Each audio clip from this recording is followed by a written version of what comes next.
पहले है talent management. तो टैलेंट मैनेजमेंट में वर्ड आता है टैलेंट। तो टैलेंट क्या होता है आपको पता होना चाहिए। तो टैलेंट क्या है, इनर कैपेबिलिटी। क्या होता है, इनबिल्ट कैपेबिलिटी होती है किसी भी ह्यूमन बीइंग में, जिसमें कि वो माहिर होता है, उसके पास वो कैपेसिटी होती है कि वो चीज़ कर सकता है। जैसे कि कुछ लोग होते हैं वो डिसीजन मेकर अच्छे होते हैं, कुछ लोग होते हैं उनके अंदर लीडरशिप क्वालिटी होती है बचपन से कि वो लीड कर रहे होते हैं, कुछ लोग होते हैं कि उनके अंदर क्रिएटिविटी होती है, हर चीज़ों में वो कुछ ना कुछ नयापन निकाल लेते हैं। तो ये क्या होता है, टैलेंट होता है हर चीज़ का। तो what is talent, talent is a set of unique abilities possessed bye individuals. तो इंडिविजुअल द्वारा कोई भी यूनिक एबिलिटी जो भी होती है उनके द्वारा प्रोसेस की जाती है, उसी को हम क्या कहते हैं, टैलेंट कहते हैं। नेचुरल एप्टीट्यूड या फिर स्किल, नेचुरल स्किल होता है यानी कि उनके इनबिल्ट होता है, इनहेरेंट होता है। यानी कि हो सकता है कि मम्मी पापा से वो जो क्वालिटी आई है वो आई हो बच्चे के अंदर, तो वो इनबिल्ट होता है, इनहेरेंट होता है, नेचुरली होता है, कहीं से भी उन्होंने कहीं से सीखा नहीं होता है, या फिर कोई ऑब्जर्वेशन एक्सपर्टीज या फिर बाहर से उन्होंने नहीं सीखा होता है। तो उसको क्या कहते हैं, टैलेंट कहते हैं। And inner quality that emerge effortlessly, यानी कि उसको वो टैलेंट ऐसा होता है कि उनको उसको दिखाने के लिए कोई एफर्ट नहीं करना पड़ता है। यानी कि जैसे कि अब आपको कोई चीज़ एक्सपर्टीज है, यानी कि आपको सपोज करिए मैथ आपको प्रैक्टिस करें, तो आप मैथ प्रैक्टिस कर करके बहुत सारी बार प्रैक्टिस करते हो, तब जाके आप मैथ का एग्जामिनेशन में पास हो जाते हो। लेकिन वहीं पे अगर टैलेंट की बात करें तो आपके पास इतनी अच्छी न्यूमेरिकल एबिलिटी होती है कि आप कोई भी क्वेश्चन मिल जाता है आप तुरंत उसको कैलकुलेट करके सॉल्व करके दे देते हो, तो आपका इंटरेस्ट होता है। तो मैथ सब्जेक्ट कुछ लोगों को इंटरेस्टेड लगता है, उनको बहुत आसानी से सॉल्व कर लेते हैं, वहीं पे मैथ सब्जेक्ट होता है कुछ लोगों को टफ लगता है। तो जिनको आसान लगता है उनके अंदर टैलेंट होता है कि वो न्यूमेरिकल एबिलिटी को डील कर सकते हैं, लेकिन जिनको टफ लगता है उनके अंदर वो एबिलिटी नहीं होती है कि वो न्यूमेरिकल प्रॉब्लम को इजीली हैंडल कर सकें। तो इनर क्वालिटी होती है talent. An individual is said to be talented when he she possess और एक्वायर द फॉलोइंग एलिमेंट, यानी कि कोई ना कोई चीज़ें होती हैं, यूनिक एबिलिटी होती है जो कि इंडिविजुअल के अंदर होती है, और उसी को हम क्या कहते हैं, टैलेंट कहते हैं। हो सकता है कि उसके अंदर कोई ना कोई स्किल्स होगा, या फिर कोई ऐसी नॉलेज होगी जो बाकियों में नहीं होगी, या इंटेलिजेंस लेवल उसका ऐसा होगा, या फिर एक्सपीरियंस उसके पास होगा, तो टैलेंट होता है। Ability to learn and grow, कई लोगों के पास सीखने की लालक होती है कि वो कुछ भी चीज़ें सीखने के लिए इंटरेस्टेड होते हैं, एक चीज़ से उनका मन ही नहीं भरता, नई नई चीज़ें वो जो है सीखने के लिए कोशिश करते हैं और ग्रो करते हैं, तो ये भी एक टैलेंट है। जजमेंट, आप कोई भी चीज़ आसानी से सोच समझ के उसके ऊपर जजमेंट दे सकते हो, ये भी टैलेंट है। एटीट्यूड आपका होता है। कैरेक्टर भी आपके अंदर टैलेंट होता है कि आप कैरेक्टर को रिकॉग्नाइज कर सको कि ये कौन सा है, ये कौन सा है। प्रिजर्वेंस होता है, और सेल्फ मोटिवेशन होता है, हट, प्रिजर्वेंस, परसिवरेंस, यहाँ पे प्रिजर्वेंस नहीं है, परसिवरेंस है, तो परसिवरेंस यानी कि हट, और सेल्फ मोटिवेशन यानी कि आप खुद में मोटिवेट हो सकते हो, आपको किसी दूसरे की जरूरत नहीं पड़ती है मोटिवेशन के लिए। तो ये भी क्या है, ये टैलेंट है। कुछ लोग होते हैं ना कि भैया अपने में ही मस्ती में रहते हैं, तो अपने मस्ती में रहने वाले यानी सेल्फ मोटिवेटेड भी कहलाते हैं वो। तो अपने मोटिवेट हो जाना खुद ही, तो ये भी एक टैलेंट है कि आप कितनी भी दुनिया में बुराई हो रहा हो, कितने भी लोग आपकी बुराई कर रहे हो, लेकिन आप ऑटोमेटिक अपने में मोटिवेट होकर कोई ना कोई एक्टिविटीज परफॉर्म कर रहे होते हैं। तो टैलेंट इनर क्वालिटी होती है। अब बात कर लें कि टैलेंट मैनेजमेंट क्या होता है। तो टैलेंट मैनेजमेंट सिंपल सा है कि ये जो टैलेंट होता है किसी भी ऑर्गेनाइजेशन में, अब ऑर्गेनाइजेशन में एम्प्लॉय चाहिए, एम्प्लॉय के अंदर टैलेंट होगा तभी तो जो जॉब है ऑर्गेनाइजेशन का उसको परफॉर्म कर पाएंगे और ऑर्गेनाइजेशन के गोल को अचीव कर पाएंगे। तो जो ऑर्गेनाइजेशन में एम्प्लॉय होते हैं उनके अंदर जो टैलेंट होता है उसको मैनेज करना ही टैलेंट मैनेजमेंट कहलाता है। Managing the ability, competency and power of employ within an organisation, वही क्या होगा, टैलेंट मैनेजमेंट होगा। Everything that is done to recruit, retain, develop, reward and make people perform his part of talent management. तो सारी चीज़ें जो आप करते हो, रिक्रूटमेंट से लेके उनको रिटेन रखना, एम्प्लॉय को रिक्रूट करना, सेलेक्ट करना, रिटेन करना, डेवलप करना, उनको ट्रेनिंग देना, रिवॉर्ड देना यानी कि सैलरी हो गया, कंपनसेशन हो गया, और मेक पीपल परफॉर्म, और उनको परफॉर्म करने के लिए एलिजिबल करना या फिर मोटिवेट करना कि वो अपनी टास्क को इजीली परफॉर्म करें, ये सारा क्या है, टैलेंट मैनेजमेंट का ही पार्ट होता है। तो टैलेंट मैनेजमेंट का मतलब सिंपली अगर हम बात करें तो क्या हो जाएगा कि managing the ability, competency and power of employ within an organisation, तो that is talent management. Talent क्या हो गया, समझ में होगा कि टैलेंट मतलब कि एबिलिटी होती है, नेचुरल एबिलिटी होती है, नेचुरल स्किल होता है, इनर क्वालिटी होती है, जिसको परफॉर्म करने के लिए आपको कोई भी एफर्ट नहीं लगाना पड़ता है। अब नेक्स्ट बात है, टॉपिक है type of talent. Type of talent यानी टैलेंट कितने टाइप के होते हैं, नॉर्मली दो टाइप के होते हैं, एक होता है यूनी और होता है एक दूसरा मल्टी। तो यूनी डायमेंशनल यानी कि एक डायमेंशन, यानी कि आपके पास कोई एक टाइप का टैलेंट होगा, एक ही पर्टिकुलर स्किल होगा, पर्टिकुलर एबिलिटी होगी, यानी कि आप कोई एक ही टास्क को एक ही चीज़ में एक्सपर्ट होंगे। ठीक है, best in a particular skill, हो सकता है कि आप एडमिनिस्ट्रेशन वर्क में जो है बेस्ट है, हो सकता है आप जो है सेल्स में बेस्ट हो, तो आप किसी एक ही में जो है बेस्ट होते हैं, तो उसको कहते हैं यूनी डायमेंशनल टैलेंट। वहीं पे मल्टी डायमेंशनल टैलेंट मतलब क्या हो गया कि आप मल्टीपल चीज़ों में टैलेंटेड हो होते हैं, यानी कि आप एडमिनिस्ट्रेशन में भी टैलेंटेड हैं, सेल्स में भी टैलेंटेड है। तो मल्टीपल स्किल्स और एबिलिटीज होती हैं। One employee is best in administration, sales, accounting and production, यानी कि वो सारी चीज़ों में एक्सपर्ट है। तो इसको कहते हैं मल्टी डायमेंशनल टैलेंट। तो टैलेंट दो टाइप का होता है। नेक्स्ट जो है वो है इंपॉर्टेंस ऑफ टैलेंट मैनेजमेंट, यानी कि टैलेंट मैनेजमेंट का इंपॉर्टेंस क्या है, क्यों हम टैलेंट को मैनेज करते हैं, यानी कि जो भी किसी ऑर्गेनाइजेशन में जो एम्प्लॉय होते हैं उनके टैलेंट को मैनेज करने की क्या जरूरत है। तो बट ऑब्वियस सी बात है कि right person in the right job, अगर आपको पता होगा कि किस पर्सन के अंदर क्या टैलेंट है, तो उसको अगर आप सही से मैनेज करोगे तो उसको सही जॉब करवाओगे। आपको पता है कि एक पर्सन है जिसके अंदर न्यूमेरिकल या अकाउंटिंग की कैपेबिलिटी, वो अकाउंटिंग वर्क जो है अच्छे से कर लेता है, और आप उसे सेल्स का काम करा रहे हो, तो कहीं ना कहीं आपकी परफॉर्मेंस गलत होगी। वो राइट पर्सन जो है राइट जॉब पे नहीं है। तो अकाउंटिंग में अगर उसकी कैपेबिलिटी है तो उसके टैलेंट को पहचानिए और उसको राइट प्लेस पे पोस्ट करिए। तो right person in the right job, retaining the top talent, अगर आपको पता है कि हाँ इन सबके पास ये एम्प्लॉय बहुत टैलेंटेड है, इसके पास बहुत सारी चीज़ें हैं, क्रिएटिव स्किल है, डिसीजन मेकिंग अच्छी है, या फिर सेल्स अच्छे कर लेता है, तो आपको उसको रिटेन करने में हेल्प होता है। अब आपको पता ही नहीं कि इसके अंदर क्या टैलेंट है, तो बट ऑब्वियस बात है कि आप उसको रिटेन करने की कोशिश नहीं करेंगे। नेक्स्ट है बेटर अंडरस्टैंडिंग ऑफ एम्प्लॉयज़, तो एम्प्लॉयज़ को आप अच्छे से समझ सकते हैं अगर आपको टैलेंट मैनेजमेंट कर रहे हैं। बेटर प्रोफेशनल डेवलपमेंट डिसीजन, आप जो है उस एम्प्लॉय के प्रोफेशनल डेवलपमेंट के लिए भी जो है बेटर डिसीजन ले सकेंगे जब आपको पता होगा कि उसके अंदर क्या टैलेंट है और क्या टैलेंट नहीं है।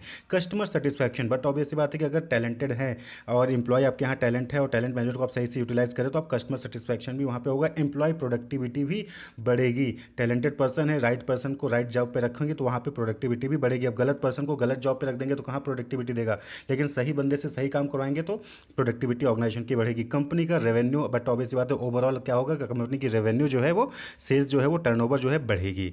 तो ये इंपॉर्टेंस हो गया। अब बात करें की प्रोसेस ऑफ टैलेंट मैनेजमेंट, यानी कि टैलेंट मैनेजमेंट में क्या इंपॉर्टेंट स्टेप्स होते हैं। तो यही जो बाकी आप आगे अगर 1 2 3 4 यूनिट जो है फिर 5 यूनिट है, यही सारी चीज़ें आप उसमें पढ़ते हैं। तो टैलेंट मैनेजमेंट क्या होता है, तो सबसे पहले देखिए टैलेंट मैनेजमेंट में क्या होता है, HRP यानी ह्यूमन रिसोर्स प्लानिंग। आप पहले प्लान करते हो कि करेंटली हमारा क्या सिचुएशन है, हमारे यहाँ पे कितने एम्प्लॉई हैं और हमें क्या चाहिए, कितने एम्प्लॉय चाहिए, कैसे क्वालिफिकेशन के किस नेचर के किस कैरेक्टरिस्टिक्स के एम्प्लॉय हमें चाहिए। तो process that identifies current and future human resource need for an organization to achieve its goal. तो वो कहलाता है ह्यूमन रिसोर्स प्लानिंग, यानी कि आप ह्यूमन रिसोर्स को प्लान कर रहे हो कि करेंटली हमारे पास कितने हैं और हमें कितना इन फ्यूचर चाहिए होगा ताकि हम अपने ऑर्गेनाइजेशन के गोल को अचीव कर सकें। That is process that identifies current and future human resource needs for an organization to achieve its goal. तो इससे क्या होता है कि हम राइट पीपल को चूज करेंगे, राइट कैपेबिलिटी वाले, यानी कि राइट टैलेंटेड पर्सन को हम चूज करेंगे, राइट टाइम पे चूज करेंगे और राइट प्लेस पे हम उसको पोस्ट करेंगे, यानी कि राइट जॉब पे हम उसको पोस्ट करेंगे। तो ह्यूमन रिसोर्स प्लानिंग कहलाता है, प्लान करना कि कहाँ हमें अभी हमारे पास कितने ह्यूमन रिसोर्स हैं और इन फ्यूचर हमें कितने चाहिए होंगे। तो उसके अकॉर्डिंग जो है आप राइट पर्सन को सर्च कर लोगे, राइट कैपेबिलिटी वाले पर्सन को सर्च करोगे, राइट टाइम पे उसको रिक्रूट कर लोगे और राइट जॉब पे उसको प्लेस कर दोगे। That is human resource planning. तो ये भी क्या है, टैलेंट मैनेजमेंट का हिस्सा है। इसी तरीके से अगला हो गया कि जब आप प्लान कर ले तो अगला काम क्या होता है आपका, रिक्रूटमेंट का।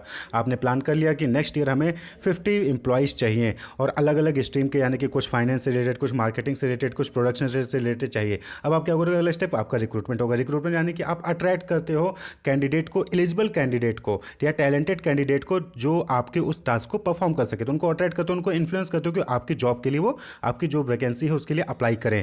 Attracting right people, inducing them to apply for the job vacancy, यानी जो भी वैकेंसी है कंपनी में उसके लिए वो अप्लाई करें, इंड्यूस करना रिक्रूटमेंट होता है। एडवर्टाइजमेंट दे दिया आपने, लोगों ने देखा और उसके बाद अप्लाई कर देते हैं। अब जब रिक्रूटमेंट के बाद आपके पास बहुत सारे एप्लीकेशन फॉर्म आ गए एलिजिबल कैंडिडेट के, प्रोस्पेक्टिव कैंडिडेट के, जो उस जॉब को जो है कर सकते हैं। तो अब अगला काम क्या होता है, सिलेक्शन, यानी कि एक पोस्ट के लिए हो सकता है कि बहुत सारे फॉर्म आए होंगे। तो अब आपको बेस्ट स्टूडेंट, बेस्ट कैंडिडेट जो है, बेस्ट एम्प्लॉय आपको चूज करना है। तो दैट इज सिलेक्शन।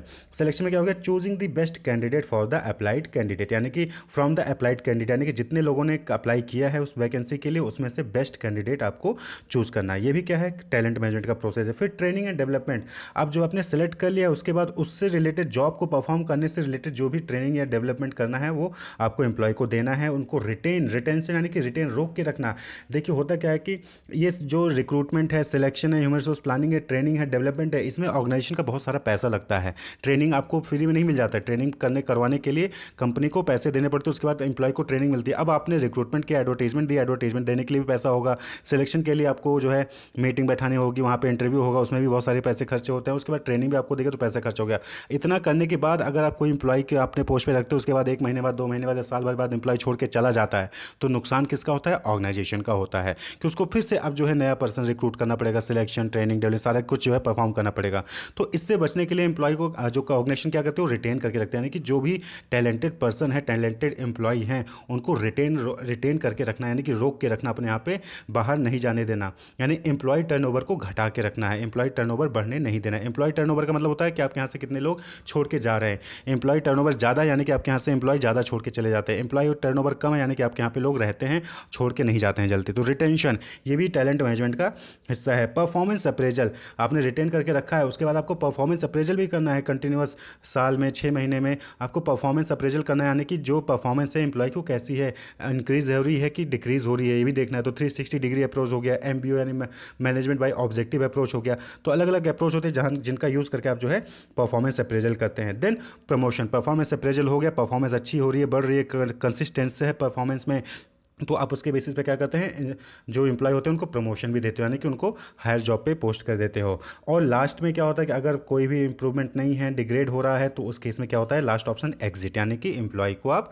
या तो खुद निकाल देते हो या फिर एम्प्लॉय खुद छोड़ के चला जाता है। तो ये टैलेंट मैनेजमेंट के की प्रोसेस हैं, ये सारे स्टेप्स जो है परफॉर्म किए जाते हैं टैलेंट मैनेजमेंट के। पहले HRP यानी कि ह्यूमन रिसोर्स प्लानिंग करते हैं कि आपको कितने एम्प्लॉय चाहिए, फिर उसके बाद आप रिक्रूटमेंट करते हैं, सिलेक्शन करते हैं, ट्रेनिंग एंड डेवलपमेंट देते हैं, उनको रोक के रखते हैं यानी कि रिटेन करके रखते हैं, परफॉर्मेंस अप्रेजल करते हैं, उनको प्रमोशन करते हैं जो भी एलिजिबल होते हैं, और फिर जो एलिजिबल नहीं होते हैं उनको आप जो है बाहर का रास्ता दिखा देते हैं, दैट इज एग्जिट। तो ये की प्रोसेस है टैलेंट मैनेजमेंट।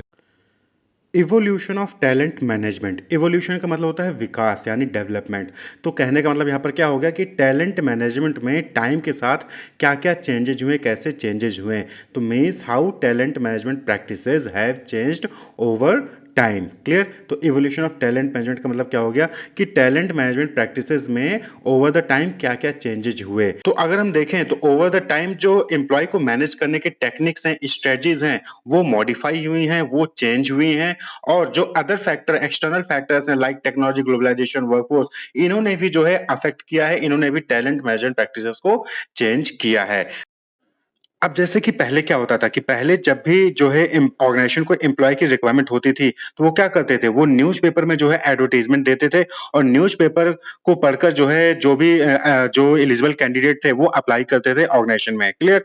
लेकिन आज के टाइम पे क्या हो गया है कि अब जो है वेबसाइट पर नोटिफिकेशन आ जाता है, और न्यूज़पेपर के साथ साथ वेबसाइट पर नोटिफिकेशन आता है, और साथ ही साथ अदर जो है प्राइवेट वेबसाइट्स हैं, naukri.com, shine.com, जहां पर जो है आप अपना रिज्यूमे ऑलरेडी सबमिट करके वहां पर जो है एलिजिबल जॉब के लिए आप अप्लाई कर सकते हो। क्लियर। तो वेबसाइट पे जाके जो है आप ऑनलाइन फॉर्म को फिलअप कर सकते हो। पहले आपको ऑफलाइन हार्ड कॉपी में जो है फॉर्म को फिल करके अपने सभी डॉक्यूमेंट्स को अटैच करके ऑर्गेनाइजेशन में भेजना होता था, लेकिन अब क्या है, अब जो है आप ऑनलाइन फॉर्म फिल करके सॉफ्ट कॉपी अपलोड करके अपना फॉर्म फिल वहां पर कर सकते हो, ऑनलाइन पेमेंट आप कर सकते हो। पहले रिटन एग्जामिनेशन के लिए आपके पास एडमिट कार्ड आती थी हार्ड कॉपी में, कई बार जो है नहीं मिल पाती थी, स्पीड पोस्ट जो है बाई पोस्ट आता था, लेट हो जाता था और एग्जाम छूट गया। लेकिन आज के टाइम पे ऑनलाइन एडमिट कार्ड आपको जो है मिल जा रहा है। क्लियर। पहले क्या था, वॉर फॉर टैलेंट था, यानी कि वहां पर क्या होता था कि जो बेस्ट एम्प्लॉय है उसको अपने पास लेकर आना है, चाहे चाहे उसको एक्स्ट्रा पैसा दीजिए, चाहे एक्स्ट्रा सर्विसेज दीजिए। अगर कोई अच्छा एम्प्लॉय तो उसको ऑर्गेनाइजेशन अपने पास लाना चाहती थी बाई हुक और बाई क्रुक। लेकिन आज के टाइम पे क्या है कि अब जो है एम्प्लॉय को मैनेज करने में फोकस किया जा रहा है, जो भी वर्कफोर्स है उसको जो है स्किलफुल और टैलेंटफुल जो है बनाने की कोशिश की जा रही है, उसको डेवलप करने का कोशिश वहां पर किया जा रहा है। क्लियर। तो अब जो है वॉर फॉर टैलेंट नहीं है कि उस कंपनी में बहुत अच्छा एम्प्लॉय है तो उसको अपने यहाँ पर ज्यादा पैसा देके आ जाओ।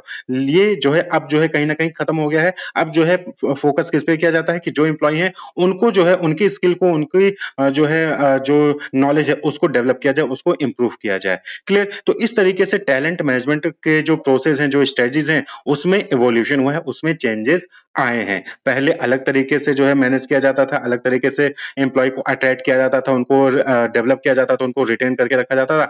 आज के जो स्ट्रेटजीज हैं अट्रैक्ट करने की, रिटेन करने की, डेवलप करने की, वो स्ट्रेटजीज अब अलग हैं। क्लियर? आज की जो टैलेंट मैनेजमेंट स्ट्रेटजीज हैं वो डिजिटल प्लेटफॉर्म का भी इस्तेमाल करती हैं। जैसे पहले की इंटरव्यू के लिए आपको जो है पर्टिकुलर किसी लोकेशन पे जाना होता था, ऑफिस में जाना होता था, वहां पर इंटरव्यू होता था। आज के टाइम पे जो है जूम है या फिर ऑनलाइन वीडियो कॉन्फ्रेंसिंग के जरिए जो है आपका वहां पर इंटरव्यू आसानी से हो जाता है, घर बैठकर हो जाता है। तो इवोल्यूशन ऑफ टैलेंट मैनेजमेंट को हमने 3 फेजेस में डिवाइड किया है और इन 3 फेजेस को हम आगे डिस्कस करेंगे। सबसे पहले हम बात कर लें कि जो टैलेंट मैनेजमेंट है उसको रिकॉग्निशन कब मिला, यानी कि ये टैलेंट मैनेजमेंट का कॉन्सेप्ट आया कब?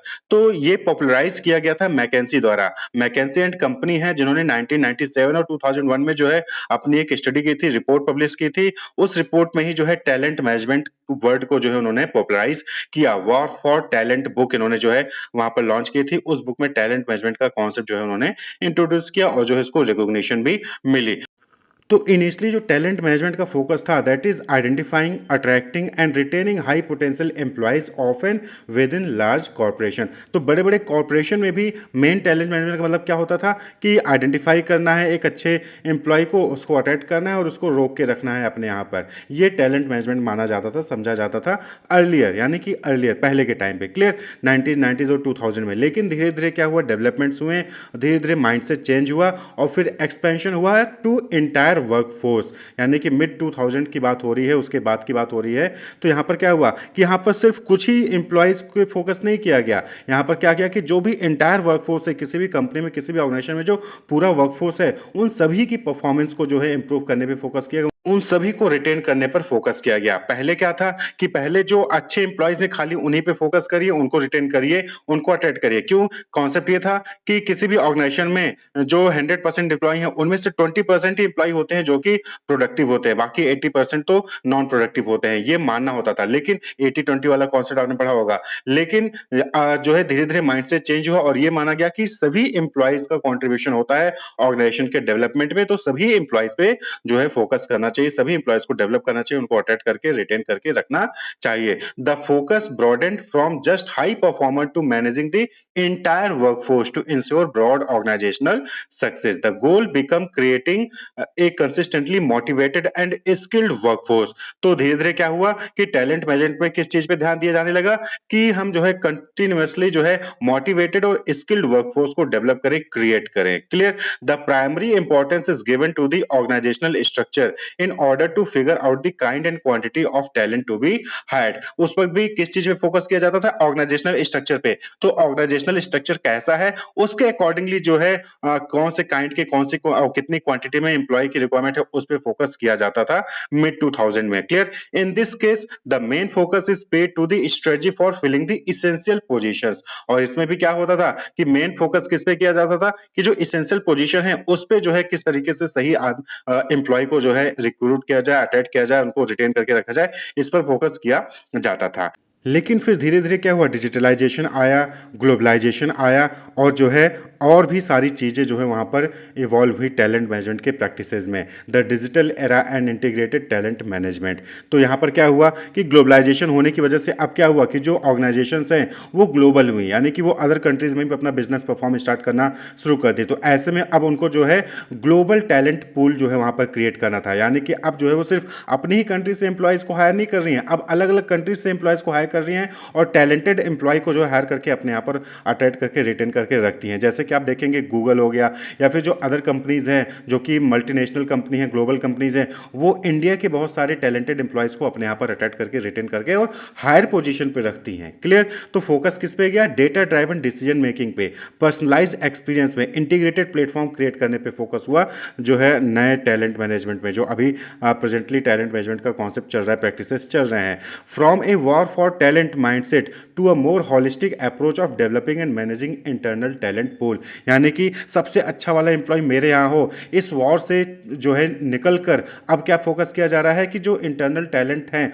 उसको जो है डेवलप किया जाए, उसको मैनेज किया जाए सही तरीके से और उनसे जो है अच्छा वर्क करवाया जाए। क्लियर? पहले क्या होता था कि पहले भैया जो बेस्ट एम्प्लॉय है उसी को कंपनी अपने यहाँ पर जो है ज़्यादा से ज़्यादा पैसे देके अपने यहाँ पर लाना चाहती थी, लेकिन अब वो चीज़ नहीं है। अब क्या है, अब जो है वो कंपनीज जो है वो एम्प्लॉय को डेवलप करने पे फोकस कर रही हैं। कंपनीज जो है एम्प्लॉय को मोटिवेट और जो है उनको जो है डेवलप करने पर फोकस कर रही है, उनके अंदर स्किल डेवलप करने के ऊपर काम करती है, जिससे कि ओवरऑल एम्प्लॉय का भी ग्रोथ होता है और ऑर्गेनाइजेशन का भी ग्रोथ होता है। तो एक्टिविटीज़ की बात करें तो आज के टाइम पे देखेंगे तो बिग डेटा यानी कि बहुत सारे डेटाज हैं, वहाँ से इंफॉर्मेशन ली जा रही है। एआई का इस्तेमाल जो किया जा रहा है एम्प्लॉय इंगेजमेंट को समझने के लिए, फ्यूचर टैलेंट नीड को जानने के लिए और पर्सनलाइज्ड टैलेंट मैनेजमेंट प्रैक्टिसेस को अप्लाई करने के लिए। पर्सनलाइज्ड टैलेंट मैनेजमेंट का मतलब क्या हो गया कि इंडिविजुअल जो एम्प्लॉयज हैं उनको किस तरीके से जो है मैनेज किया जा सकता है, यानी कि सभी को एक साथ यहाँ पर एक एक इंडिविजुअल एम्प्लॉय को भी किस तरीके से मैनेज करना है, ये जो है एआई और डेटा का इस्तेमाल करके वहां पर जो है आसानी से किया जा सकता है। क्लियर? तो that is evolution of talent management, यानी कि किस तरीके से वॉर फॉर टैलेंट से डिजिटलाइजेशन और ग्लोबलाइजेशन का इस्तेमाल हुआ होने लगा है टैलेंट मैनेजमेंट में, यानी कि एम्प्लॉय को मैनेज करने में। तो that is evolution of management. Next topic है टैलेंट वैल्यू चैन। देखिए वैल्यू चैन का मतलब क्या होता है? वैल्यू चैन मींस प्रोसेस और activities by which a company adds value. Value chain यानी कि कुछ ऐसे चैन ऑफ एक्टिविटीज जिसको परफॉर्म करके कंपनी वैल्यू ऐड करती है अपनी ऑर्गेनाइजेशन में। क्लियर? चैन ऑफ एक्टिविटीज यानी कि डिफरेंट एक्टिविटीज जो कि वैल्यू क्रिएट कर रही हैं ऑर्गेनाइजेशन में, कंपनी में वैल्यू ऐड कर रही हैं। क्लियर? तो टैलेंट वैल्यू चैन का मतलब क्या हो गया कि टैलेंट मैनेजमेंट में परफॉर्म की जाने वाली कुछ ऐसी एक्टिविटीज जो कि वैल्यू ऐड करती हैं कंपनीज में, कंपनी को कॉम्पिटिटिव एडवांटेज प्रोवाइड करती हैं। तो that is talent value chain, यानी कि टैलेंट से रिलेटेड एक्टिविटीज जो कि वैल्यू ऐड कर रही हैं। तो मींस द प्रोसेस और activities by which a company adds value to its business and gain competitive advantage through its talent. Clear? तो टैलेंट मैनेजमेंट में जो एक्टिविटीज या प्रोसेस परफॉर्म की जाती है उसकी वजह से वैल्यू क्या हो रहा है? ऐड हो रहा है बिजनेस में और बिजनेस को कॉम्पिटिटिव एडवांटेज मिल रहा है। तो the talent value chain is a strategic framework. The talent value chain is a strategic framework that analyses and optimise the process of acquiring, retaining and developing talent to align with organisations competitive strategy and create significant business value. तो talent value chain क्या हो गया? एक strategic framework हो गया जहां पर इस चीज को एनालाइज किया जाता है कि किस तरीके से जो एक्वायरिंग, रिटेनिंग और डेवलपमेंट का प्रोसेस है इसको जो है इंप्रूव किया जा सके, जिससे कि कंपनी को कॉम्पिटिटिव स्ट्रेटजी जो है कॉम्पिटिटिव एडवांटेज मिले और जो है बिजनेस वैल्यू एड ऑन हो। तो टैलेंट वैल्यू चेन क्या हो गया? एक टूल हो गया, एक टूल हो गया that organisation use to manage their talent effectively. तो टैलेंट वैल्यू चेन क्या हो गया? एक टूल हो गया जिसका इस्तेमाल जो है ऑर्गेनाइजेशन अपने यहाँ पे जो भी टैलेंट है उसको इफेक्टिवली मैनेज करने में यूज करती है। क्लियर? तो जो टैलेंट वैल्यू चेन है इसमें जो है 4 इंपॉर्टेंट स्टेजेस होते हैं, 4 इंपॉर्टेंट फेजेस होते हैं, आप कह लीजिए। कौन-कौन से?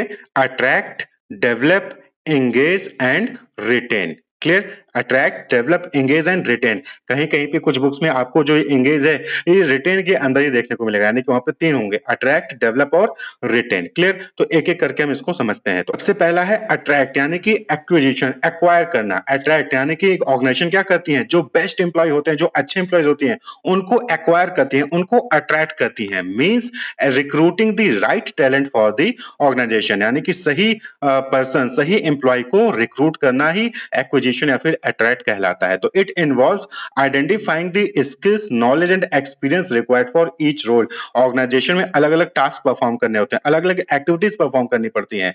तो हर टाइप के रोल को परफॉर्म करने के लिए क्या स्किल्स चाहिए, क्या नॉलेज चाहिए, क्या एक्सपीरियंस चाहिए, वो पहले आइडेंटिफाई करना जरूरी है। तभी तो आप सही राइट पर्सन को, सही एम्प्लॉय को अट्रैक्ट कर पाओगे, एक्वायर कर पाओगे। क्लियर? तो to attract the right talent organisations need to invest in their employer brand, यानी कि कंपनी को खुद का ब्रांड जो है क्रिएट करना चाहिए।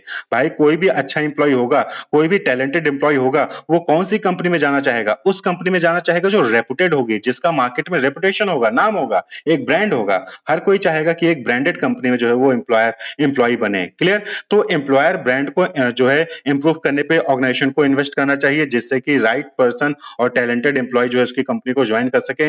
एस्टैब्लिश क्लियर जॉब डिस्क्रिप्शन यानी कि क्या-क्या टास्क परफॉर्म करने हैं, जो भी रोल परफॉर्म करने वाला है वो वो एम्प्लॉय उसको क्या-क्या काम करने पड़ेंगे उसको डिस्क्राइब करना, वो जो है एस्टेब्लिश करना ज़रूरी है। यूज़ इफेक्टिव रिक्रूटमेंट चैनल, सही रिक्रूटमेंट चैनल का इस्तेमाल करना ज़रूरी है। खाली आप न्यूज़पेपर में दिए जा रहे हो आज के टाइम पे तो नहीं, आपको जो है वेबसाइट पे भी आपको जो है डिफरेंट जो है एम्प्लॉयर वेबसाइट्स हैं, एम्प्लॉयी वेबसाइट जैसे naukri.com हो गया, shine.com हो गया, तो इन सब पे भी जो है आपका इस्तेमाल करना चाहिए। तो प्रॉपर रिक्रूटमेंट चैनल का इस्तेमाल करना चाहिए ऑर्गेनाइजेशन को एम्प्लॉय को अट्रैक्ट करने के लिए। तो ये जो एक्विजिशन है, अट्रैक्ट है यानी रिक्रूटिंग है, ये क्या है? ये वैल्यू ऐड करता है, इसलिए टैलेंट वैल्यू चेन के अंदर आता है पहला एक्विजिशन। क्यों? क्योंकि जब राइट पर्सन को आप एक्वायर करोगे, रिक्रूट करोगे, तो वो क्या करेगा? वो वैल्यू ऐड ही करेगा ऑर्गेनाइजेशन के लिए। क्लियर? नेक्स्ट क्या है कि आपने एक्वायर तो कर लिया, अट्रैक्ट कर लिया, अब उनको डेवलप करने की भी जरूरत है।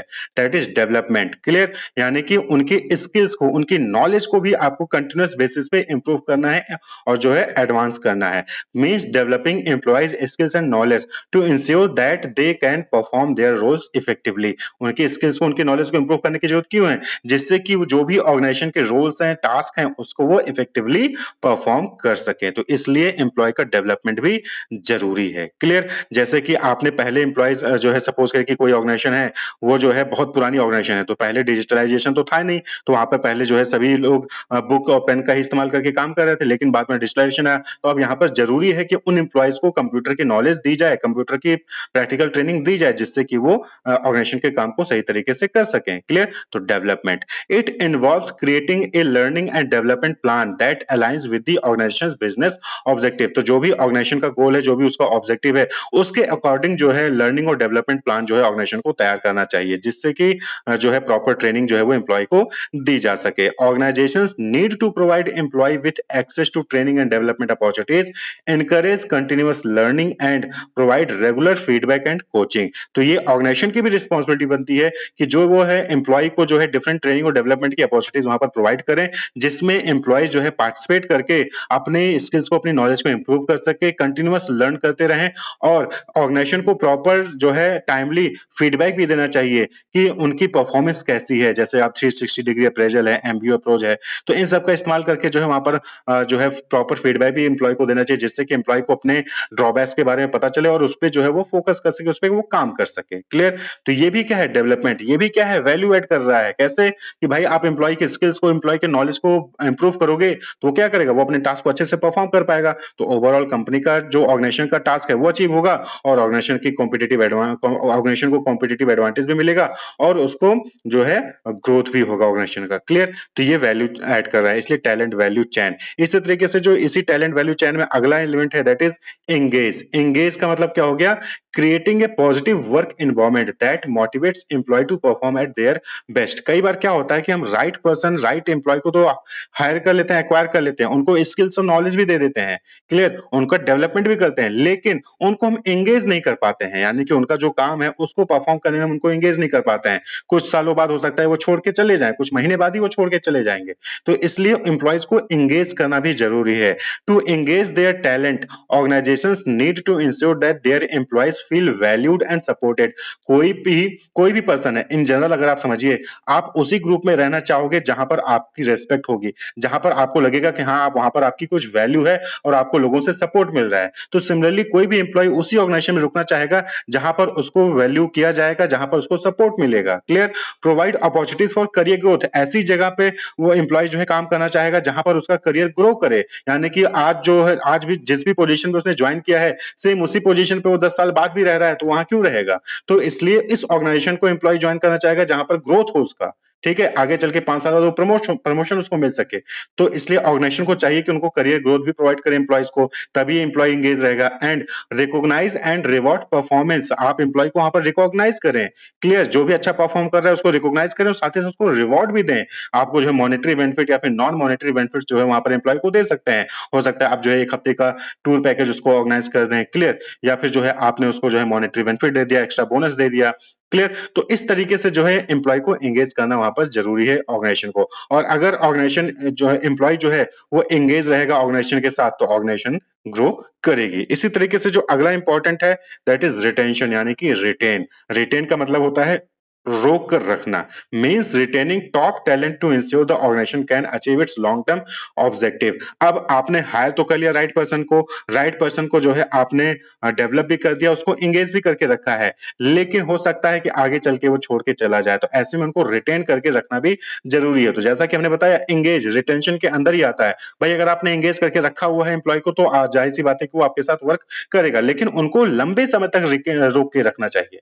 ये नहीं कि आपने कुछ साल का, भाई आपने एक बार जो है हायर कर लिया, उसपे बहुत सारा पैसा खर्च करके उनको ट्रेनिंग डेवलपमेंट प्रोवाइड की, अब अगर वो बीच में छोड़ के चलेंगे तो फिर से आपको एक नया एम्प्लॉय हायर करना पड़ेगा, फिर से उसके ऊपर खर्चा करना पड़ेगा, तो इससे ऑर्गेनाइजेशन का भी एक्सपेंस जो है वहां पर होता है। तो इसलिए अच्छे एम्प्लॉयज को रिटेन करके रोक कर रखना वहां पर जरूरी है। तो it involves creating a retention strategy that addresses employees need and motivators. तो रिटेन करके रखने के लिए सबसे इंपॉर्टेंट क्या है कि जो भी एम्प्लॉयज की प्रॉब्लम्स है उनको जो है वहां पर हैंडल किया जाए, एम्प्लॉय को मोटिवेट करके रखा जाए, एम्प्लॉय को जो है वहां पर सपोर्ट दिया जाए, उसको रिकॉग्नाइज करें, उसको रिवॉर्ड प्रोवाइड करें, तो एम्प्लॉय क्या है वो रिटेन रहेगा।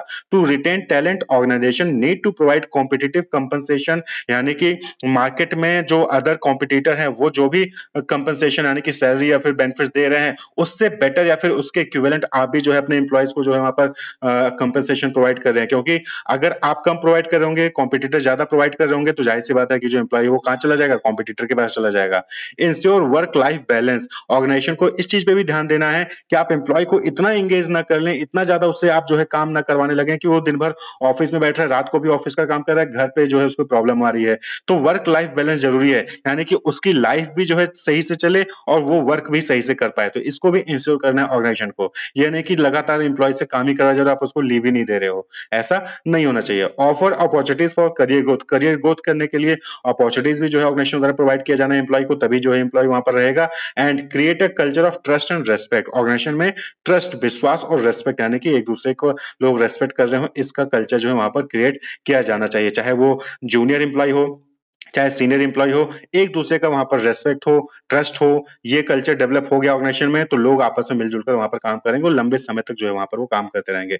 अगर कोई आप किसी ऑर्गेनाइजेशन में है, आपको सैलरी अच्छी मिल रही है, आपको कॉम्पेंसेशन अच्छा मिल रहा है, लेकिन वहां पे जिनके साथ आप काम कर रहे हैं वो आपको आप पे ट्रस्ट ही नहीं करते हैं, वो आपको रेस्पेक्ट ही नहीं दे रहे हैं, तो आप वहां पे रुकना चाहोगे? नहीं रुकना चाहोगे, आप छोड़ के चले जाओगे। तो इसलिए रिटेन करके रखने के लिए जरूरी है कि एम्प्लॉय को मार्केट में जो भी कॉम्पेंसेशन दिया जा रहा है उसकी स्किल और उसकी नॉलेज के बेसिस पे उसे उसके इक्विवेलेंट या फिर उससे ज्यादा प्रोवाइड करिए। वर्क लाइफ बैलेंस वहां पर मेंटेन रखना जरूरी है। करियर ग्रोथ की अपॉर्चुनिटीज प्रोवाइड करिए एम्प्लॉय को, और ट्रस्ट और रेस्पेक्ट का कल्चर डेवलप करिए, तो एम्प्लॉय रिटेन रहेगा, एम्प्लॉय आपके यहाँ पर लगातार काम करता रहेगा। तो ये 4 इंपॉर्टेंट टास्क हैं, एक्टिविटीज हैं, जो कि टैलेंट वैल्यू चेन के एलिमेंट हैं। Acquisition, development, engage and retain, ये 4 एलिमेंट हैं जो कि वैल्यू ऐड करते हैं। क्लियर? जो कि वैल्यू ऐड करते हैं, बिजनेस ऑर्गेनाइजेशन को कॉम्पिटिटिव एडवांटेज प्रोवाइड करते हैं और वैल्यू ऐड करते हैं बिजनेस में। टैलेंट मैनेजमेंट मॉडल्स मतलब कि स्ट्रेटजीज, यानी कि स्ट्रेटजिक फ्रेमवर्क जो कि ऑर्गेनाइजेशन को हेल्प करती हैं लगातार एम्प्लॉयज़ को, टैलेंट को अट्रैक्ट करने में, डेवलप करने में और उनको रिटेन करने में। क्लियर? तो बिजनेस गोल्स होते हैं, बिजनेस ऑब्जेक्टिव होते हैं, उनको अचीव करने के लिए टैलेंट के यानी कि एम्प्लॉय की रिक्वायरमेंट होती है। तो एम्प्लॉय को सही तरीके से कंटिन्यूस बेसिस पे अट्रैक्ट करें, उनको डेवलप करके रखें और उनको रिटेन करके रखने के लिए जो मॉडल्स हैं, जो स्ट्रेटजीज़ हैं, वही टैलेंट मैनेजमेंट मॉडल्स होते हैं। तो अगर हम कुछ इंपॉर्टेंट की मॉडल्स की बात करें तो एक है the talent management life cycle, जहाँ पर planning, acquiring, developing and retaining talent है। वहीं पर 9 बॉक्स ग्रिड मॉडल है, जहाँ पर जो एम्प्लॉयज़ हैं उनको उनके परफॉर्मेंस और पोटेंशियल के बेसिस पे जो है प्लेस किया जाता है डिफरेंट ग्रिड में। इसी तरीके से 6B है, buy, build, borrow, bind, bounce, boost, workforce strategies. इसी तरीके से AARR मॉडल है, acquisition, activation, revenue, referral and retention. वहीं पर जिंजर मॉडल है और 6 प्रिंसिपल ऑफ टैलेंट मैनेजमेंट है। क्लियर? तो यहाँ पर हम एक एक करके सभी को डिटेल में डिस्कस करेंगे। तो सबसे पहले हम बात कर लें टैलेंट मैनेजमेंट लाइफ साइकिल। तो टैलेंट मैनेजमेंट लाइफ साइकिल, ये नाम से ही क्लियर हो है कि यहाँ पर जो जो स्टेजेस एम्प्लॉय पास करता है किसी भी ऑर्गेनाइजेशन में, यानी ऑर्गेनाइजेशन को ज्वाइन करना, वहाँ पर उसको जो है फिर जो है वहाँ पर उसको ट्रेनिंग दी जाती है, उसका डेवलपमेंट होता है, उसको रिटेन करके रखा जाता है, और फिर उसके बाद उसका जो है रोल भी चेंज होता है, डिपार्टमेंट भी चेंज होता है, जो है ट्रांसफ़र भी होते हैं या फिर जो है उसको निकाल भी दिया जाता है। तो जो भी पूरा लाइफ साइकिल होता है एम्प्लॉय का बिजनेस ऑर्गेनाइजेशन में, वही टैलेंट मैनेजमेंट लाइफ साइकिल है। Clear? This model outlines the distinct phases of an employees journey यानी विद इन एन ऑर्गेनाइजेशन। तो एक ऑर्गेनाइजेशन के अंदर वो कौन कौन से स्टेजेस से पास होता है, वही stages talent management life cycle के होते हैं। तो सबसे पहला स्टेज क्या होता है, प्लानिंग। यहाँ पर क्या होता है कि जो ऑर्गेनाइजेशन होती है वो आइडेंटिफाई करती है कि उनको किस जॉब के लिए, किस टास्क को परफॉर्म करने के लिए टैलेंट की रिक्वायरमेंट है, और उसको जो है वो अलाइन करते हैं बिजनेस गोल से। जो बिजनेस का ऑब्जेक्टिव है उसके अकॉर्डिंग जो है टैलेंट के नीड को आइडेंटिफाई करते हैं। क्लियर। जब उनको पता चल जाता है कि इस काम को परफॉर्म करने के लिए एम्प्लॉय चाहिए, टैलेंट चाहिए, तो वो क्या करेंगे, अब उनको अटैच करेंगे, एक्वायर करेंगे। क्लियर। तो recruitment and hiring the right candidate through employer branding and targeted recruitment. तो एम्प्लॉयर ब्रांडिंग हमने ऑलरेडी डिस्कस कर रखा है। तो एम्प्लॉयर ब्रांडिंग क्या होता है कि यहाँ पर कंपनी का मतलब है कि कंपनी का रेपुटेशन। तो कंपनी की रेपुटेशन मार्केट में जितनी अच्छी होगी, लोग उसमें अट्रैक्ट होंगे। जो एम्प्लॉयज़ हैं, वो जो टैलेंट है वो उस कंपनी में जाना चाहेगा जिसकी मार्केट में रेपुटेशन अच्छी है। तो जो कंपनीज़ हैं, जो ऑर्गेनाइजेशन है, उनको अपनी एम्प्लॉयर ब्रांडिंग जो है इंप्रूव करनी है। कंपनी का रेपुटेशन जो है वो इंक्रीज करना है, जिससे कि एम्प्लॉयज़ जो टैलेंट है वो उस कंपनी के लिए अट्रैक्ट हों। क्लियर। जब जो कंपनी है वो जो भी रिक्वायरमेंट होती है उसके अकॉर्डिंग जो है रिक्रूटमेंट कर लेती है, हायरिंग कर लेती है, उनको जो है डेवलप भी किया जाता है। यानी कि उनके कंटिन्यूस लर्निंग पे, ट्रेनिंग पे, करियर ग्रोथ पे जो है ऑर्गेनाइजेशन काम करती है। Different training and development programme जो है लॉन्च करती है, जिसमें एम्प्लॉयज़ पार्टिसिपेट करते हैं और उनका ग्रोथ होता है। और कंपनीज़ में फ्यूचर में अगर कोई पोजीशन खाली होती है तो उसके लिए उनको तैयार किया जाता है। क्लियर। रिटेंशन। अब जो डेवलपमेंट, हमने एम्प्लॉय को, टैलेंट को हायर कर लिया, उनको डेवलप भी कर लिया, वो हमारे कंपनी का काम भी कर रहे हैं, लेकिन ऐसा ना हो कि वो जो है कुछ दिनों बाद छोड़ के चले जाएं। नहीं, उनको रिटेन करके रखना भी जरूरी है। और उनको रिटेन कैसे करके रखा जा सकता है, जब एक पॉजिटिव वर्क एनवायरनमेंट जो है कंपनी में उनको मिलेगा, जो है उनको प्रॉपर इंसेंटिव्स दिया जाएगा। क्लियर। प्रॉपर जो है वहाँ पर जो है कंपनसेशन उनको दिया जाएगा, तो एम्प्लॉय जो है वो रिटेन रहेगा, यानी वो कंपनी के साथ ही बना रहेगा। वहीं पर जो नेक्स्ट फेज है दैट इज ट्रांजिशनिंग। ट्रांजिशनिंग का मतलब क्या हो गया कि एम्प्लॉय का जो है रोल चेंज कर देना, या फिर डिपार्टमेंट जो है चेंज कर देना, ट्रांसफर कर देना, या फिर ऑर्गेनाइजेशन को छोड़ के चले जाना। ट्रांजिशनिंग। क्लियर। तो ट्रांजिशन हो रहा है, यानी कि एक फेज से दूसरे फेज में जा रहा है, एक जगह से दूसरी जगह पे जा रहा है। तो हो सकता है उसकी रोल चेंज हो रहे हैं, उसकी डिपार्टमेंट चेंज हो रहा है, या फिर उसका वो ऑर्गेनाइजेशन ही चेंज कर दे रहा है। क्लियर। तो ये जो डिफरेंट फेजेस हैं जो कि एम्प्लॉय ज्वाइनिंग से लेके ऑर्गेनाइजेशन को छोड़ने तक जो है डिफरेंट स्टेजेस से पास होता है। क्लियर। तो टैलेंट मैनेजमेंट लाइफ साइकिल, तो ये स्टेजेस जो है ऑर्गेनाइजेशन को केयरफुली फॉलो करने चाहिए और इस पर काम करना चाहिए, जिससे कि एम्प्लॉयज़ को सही एम्प्लॉय को अटैच करके उनको रिटेन करके रखा जा सके। इसी तरीके से नेक्स्ट है 9 बॉक्स ग्रिड। 9 बॉक्स ग्रिड क्या है, एक टूल है सक्सेशन और टैलेंट डेवलपमेंट के लिए। A tool for succession planning and talent development. कई बार क्या होता है कि जो एम्प्लॉय है उसके बॉस जो है, सपोज करके बॉस जो है रिटायर हो गया, या फिर उसके बॉस ने जॉब छोड़ दी, तो उस बॉस की पोजीशन कौन लेगा। तो ऐसे में कंपनी क्या करती है कि जो भी एम्प्लॉय हैं उनको पहले से ही तैयार रखती है, जिससे कि आगे चल के अगर कोई भी एम्प्लॉय जो है हायर पोजीशन पे है वो छोड़ के चला जाए, तो उस एम्प्लॉय को उस पोजीशन पे बैठाया जा सके। क्लियर। जैसे कॉलेज की बात करें तो डायरेक्टर हैं और एचओडी हैं और फिर फैकल्टीज होती हैं। क्लियर। तो हम ऑलरेडी एचओडी को इतनी ट्रेनिंग दे दी जाती है ऑर्गेनाइजेशन द्वारा कि अगर डायरेक्टर छोड़ के चला गया, डायरेक्टर लीव पे चला गया, तो उस केस में एचओडी जो है वो डायरेक्टर का रोल निभा सकता है। क्लियर। तो that is 9 box grid, a tool for succession planning and talent development. तो यहाँ पर क्या होता है कि based on the current performance and future potential, employees को जो है वो एक ग्रिड में रखा जाता है। क्लियर। उनकी करंट परफॉर्मेंस और फ्यूचर पोटेंशियल के बेसिस से एम्प्लॉय को ग्रिड में रखा जाता है। तो 9 बॉक्स ग्रिड है, यानी कि यहाँ पर 9 बॉक्स होते हैं। ग्रिड है जिसमें 9 बॉक्स होते हैं, और किस एम्प्लॉय की कैसी परफॉर्मेंस है और कैसा पोटेंशियल, उसके बेसिस पे जो है उसको वहाँ पर प्लेस किया जाता है। तो it help identifying high potential employee for growth and leadership role. तो ग्रोथ के लिए, लीडरशिप रोल को परफॉर्म करने के लिए जो हाई पोटेंशियल एम्प्लॉय होंगे उनको फाइंड आउट करने में ये हेल्प करता है। तो classifies them member into high, moderate and low performer. तो जो 9 बॉक्स ग्रिड है, जब इसमें एम्प्लॉय को प्लेस कर दिया जाता है तो इसके बेसिस पे हम कौन हाई परफॉर्मर है, कौन मॉडरेट परफॉर्मर है, कौन लो परफॉर्मर एम्प्लॉय है, उसको हम आइडेंटिफाई कर सकते हैं, क्लासीफाई कर सकते हैं। तो जो 9 बॉक्स होते हैं वो कौन कौन से होते हैं, low performer high potential, moderate performer high potential, high performer high potential, low performer moderate potential, moderate performer moderate potential, high performer moderate potential, high performer moderate potential, low performer low potential, moderate performer low potential, और high performer low potential. तो ये जो है 9 box होते हैं। तो यहाँ figure में आप देख सकते हैं। तो यहाँ पर लेफ्ट साइड देखेंगे तो पोटेंशियल एक्सिस है, और जो है नीचे परफॉर्मेंस एक्सिस है, और फिर यहाँ पर जो उसके बेसिस पे 9 बॉक्स जो यहाँ पर जो है बनता है। और इस 9 बॉक्स में ही जो है एम्प्लॉयज़ की करंट परफॉर्मेंस और फ्यूचर पोटेंशियल को देखकर एम्प्लॉय को वहाँ पर प्लेस किया जाता है, और जिसकी हाई परफॉर्मेंस होगी उसको हम जो है फर्दर आगे चल के उसको करियर ग्रोथ के लिए काम करेंगे और उसको लीडरशिप रोल जो है वहाँ पर प्रोवाइड किया जा सकता है। तो 9 बॉक्स ग्रेड, तो ये भी क्या है, एक टैलेंट मैनेजमेंट का एक टूल है भाई। इसके जरिए भी हम टैलेंट को मैनेज कर सकते हैं कि किसको लीडरशिप रोल देना है, किसको करियर ग्रोथ की, किसकी करियर ग्रोथ पे फोकस करना है। क्लियर, किसकी परफॉर्मेंस अच्छी है, किसकी परफॉर्मेंस पुअर है, उसके अकॉर्डिंगली जो है वहाँ पर डिसीजंस लिए जाते हैं।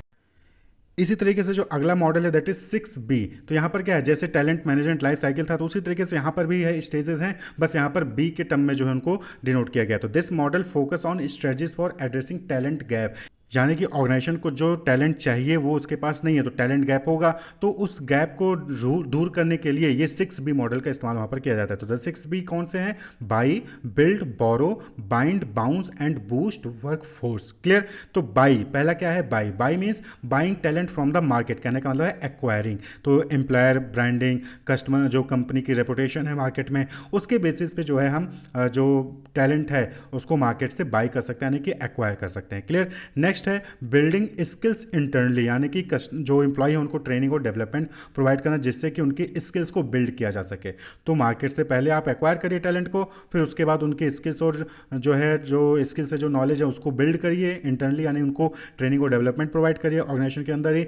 Then borrowing talent through partnership for specific need, कई बार कई सारे ऐसे स्पेसिफिक टास्क होते हैं जिसको परफॉर्म करने के लिए हम क्या करते हैं कि जो डिफरेंट कॉन्ट्रैक्टर हैं, फ्रीलांसर्स हैं, उनसे कॉन्टैक्ट करते हैं। जैसे कि सपोज करिए कि कोई कंपनी है, उसको जो है कुछ नोट्स बनाने हैं, यानी कि एडवर्टीजमेंट के लिए कुछ जो है वहाँ पर कंटेंट चाहिए, तो वो जो है बहुत सारे से मार्केट में फ्रीलांसर होते हैं जो कि अपनी सर्विसेज डिफरेंट ऑर्गेनाइजेशन को प्रोवाइड करते हैं। आप फ्रीलांसर के पास जाइए, उस स्पेसिफिक सर्विस के लिए जो है आप वहाँ पर उनसे डील कर सकते हैं। Clear, binding them to the organisation, यानी कि रिटेंशन, जो भी आपने टैलेंट को बाय किया है, उनके अंदर स्किल्स नॉलेज डेवलप की है, या फिर किसी पार्टनर्स के साथ जो है आपने बोरो किया है कुछ समय के लिए उस टास्क को परफॉर्म करने के लिए, उनको बाइंड करके भी रखना जरूरी है ऑर्गेनाइजेशन के साथ, यानी कि उनको प्रॉपर जो है वहाँ पर वर्किंग पॉजिटिव वर्किंग इन्वायरमेंट दीजिए, उनको जो है प्रॉपर कंपनसेशन दीजिए, और कॉम्पिटिटिव कंपनसेशन देना, यानी कि ऐसा नहीं कि आप मार्केट में जो रेट चल रहा है उससे कम दे रहे हो तो रुकेगा ही नहीं कोई। क्लियर, तो रिटेंशन। इसी तरीके से अगला है bouncing them into new role, कहने का मतलब है उनका ट्रांसफर भी करिए, उनको प्रमोशन भी करिए, यानी कि कई बार क्या होता है कि हम एक ही टाइप के जॉब को परफॉर्म करते हैं, एक ही टाइप के टास्क को परफॉर्म करते हैं, एम्प्लॉय बोर हो जाता है,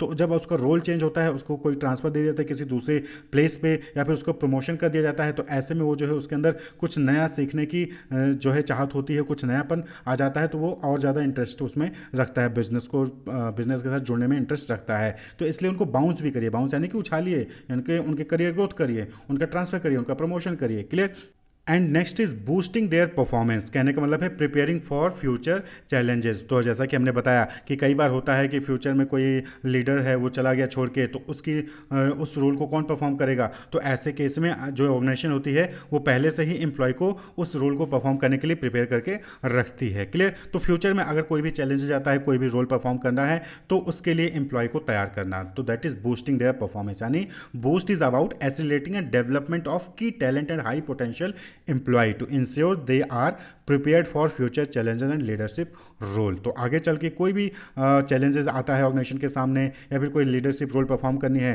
तो उसके लिए एम्प्लॉय को पहले से ही तैयार करना, that is boosting their performance. तो ये भी जो है टेक्निक है जिसके जरिए टैलेंट को मैनेज किया जा सकता है। क्लियर, तो buying, building, borrowing, binding, bouncing and boosting. Next जो मॉडल है that is AA RRR model. तो it is a comprehensive approach to optimizing talent management by visualizing key stages in the employ journey. तो employ की जो journey है organisation के साथ, उसमें जो की स्टेजेस हैं उसी को जो है यहाँ पर भी बताया गया। तो वो कौन कौन से स्टेजेस हैं, AARRR, यानी acquisition, activation, revenue, referral and retention. Clear, तो जो एम्प्लॉय की जर्नी है ऑर्गेनाइजेशन के साथ, वो सबसे पहले कहाँ से स्टार्ट होती है, एक्विजिशन से, यानी कि सबसे पहले ऑर्गेनाइजेशन जो है वो टॉप टैलेंट को एक्वायर करती है, अट्रैक्ट करती है। क्लियर, देन एक्टिवेशन, एक्टिवेशन कहने का मतलब है कि एम्प्लॉय को ज्वाइन करा के जो है उसको उसकी रोल रिस्पॉन्सिबिलिटी को समझाना, और उसके जो भी सबॉर्डिनेट से सुपीरियर है उनसे मिलवाना, जिससे कि और उसको नेसेसरी जो भी रिसोर्सेज हैं, टूल्स हैं, ट्रेनिंग है, उसको देना, जिससे कि वो अपने काम को परफॉर्म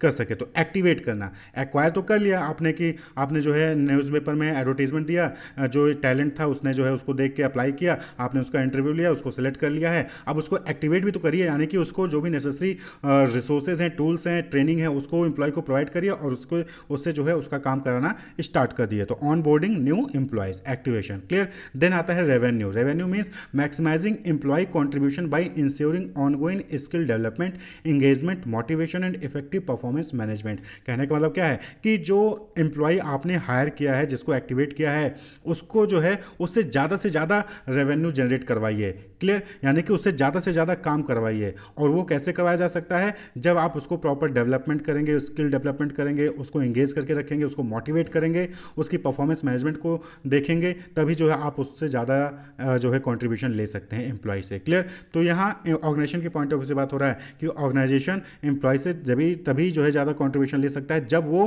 उसको proper training, development, engagement, motivate करके रखेगा, तभी एम्प्लॉय से ज़्यादा कंट्रीब्यूशन ले सकते हैं। Next is referral. रेफरल कहने का मतलब क्या हो गया कि utilising current employee as brand advocates to refer potential candidate. तो रेफरल का मतलब यहाँ पर क्या हो गया कि जो एम्प्लॉय है ऑर्गेनाइजेशन का, वो दूसरे बाहर के लोगों को रेफर करता है कि आइए इस ऑर्गेनाइजेशन को ज्वाइन करिए। और वो क्यों रेफर करेगा?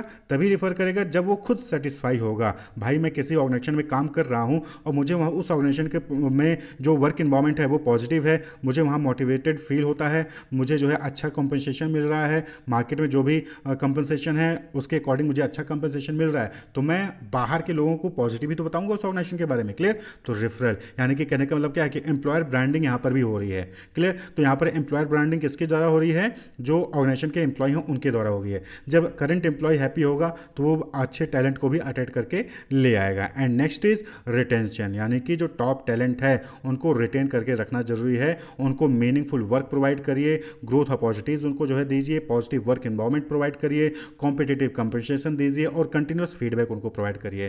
तो जो टैलेंट है, टॉप टैलेंट है, वो रिटेन रहेगा, वो आपके ऑर्गेनाइजेशन के साथ हमेशा जुड़ा रहेगा। तो ये है AA RRR model, clear. Acquire करना, उनको एक्टिवेट करना, उनको रेवेन्यू, उनसे ज़्यादा से ज़्यादा रेवेन्यू यानी कि ज़्यादा से ज़्यादा कॉन्ट्रीब्यूशन निकलवाना, उनका रेफरल के तौर पे इस्तेमाल करना और उनको रिटेन करके रखना।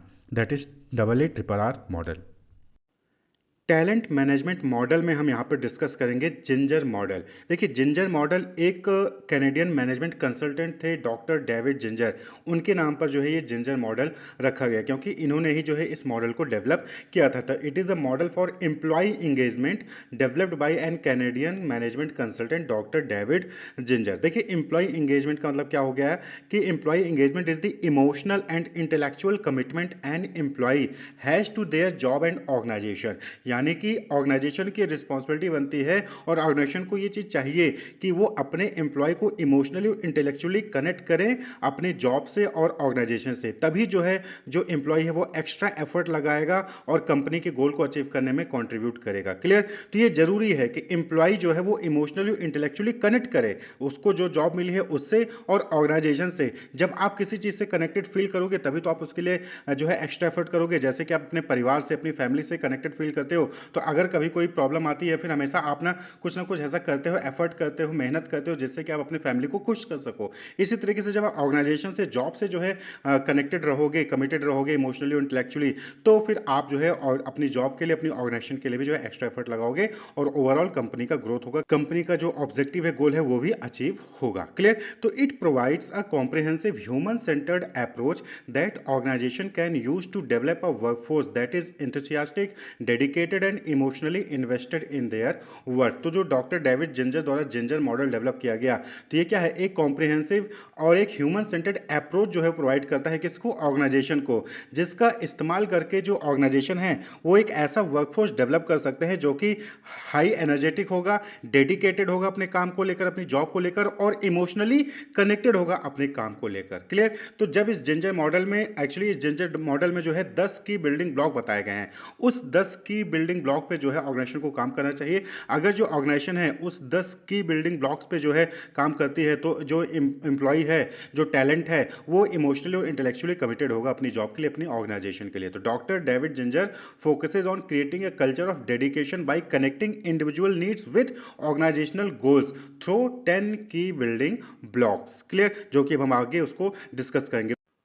तो ये जो डॉक्टर जिंजर मॉडल है वो उसका स्ट्रक्चर एक्चुअली में पिरामिड के फॉर्म में है, जो कि अभी आप स्क्रीन पर देखेंगे। क्लियर? तो ये जो डॉक्टर जिंजर मॉडल है वो पिरामिड के फॉर्म है, जिसमें 4 जो है लेयर्स हैं। क्लियर? बॉटम रो है, देन सेकंड रो है, देन थर्ड रो है एंड देन टॉप रो है। तो यहाँ पर हम सबसे पहले बॉटम रो में देखें तो 10 की बिल्डिंग ब्लॉक्स दिए थे। तो बॉटम रो में 4 इंपॉर्टेंट की एलिमेंट्स आते हैं। क्लियर? की बिल्डिंग ब्लॉक्स आते हैं 4 बॉटम रो में। कौन कौन से? Strength, meaning, wellbeing and energy. वहीं पर जो सेकंड रो है वो जो है उसमें relationship, recognition and master movement आता है। वहीं पर थर्ड रो में परफॉर्मेंस एंड प्रोग्रेस आता है एंड जो लास्ट है टॉप रो उसमें रिजल्ट आता है। तो ये जो बॉटम रो है स्ट्रेंथ, मीनिंग, वेलबींग, एनर्जी, ये जो है फोकस करता है core needs of an individual employee. तो स्ट्रेंथ, मीनिंग, वेलबींग, एनर्जी, ये 4 चीज क्या है? ये कोर नीड्स हैं किसी भी इंडिविजुअल एम्प्लॉय के, उस पर फोकस करता है। इस पे जो है ऑर्गेनाइजेशन को काम करना चाहिए। वहीं पर सेकंड रो में आप देखेंगे तो रिलेशनशिप, रिकॉग्निशन, मास्टर मूवमेंट है।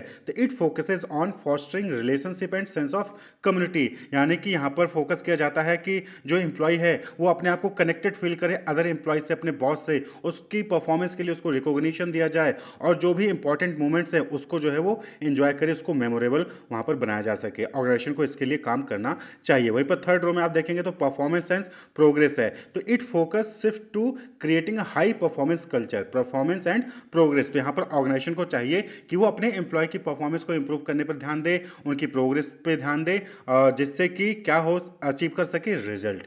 टॉप रो पे क्या है? Result, achieving business outcome that are valuable to all stakeholders, यानी कि ऐसा आउटकम मिले जो कि जितने भी स्टेक होल्डर्स हैं ऑर्गेनाइजेशन से रिलेटेड उन सभी को जो है उसका बेनिफिट मिले। तो हम एक एक करके जो है इन सभी को डिस्कस करते हैं। तो सबसे पहले हम बात करेंगे बॉटम रो में। तो बॉटम रो किस पे फोकस करता है?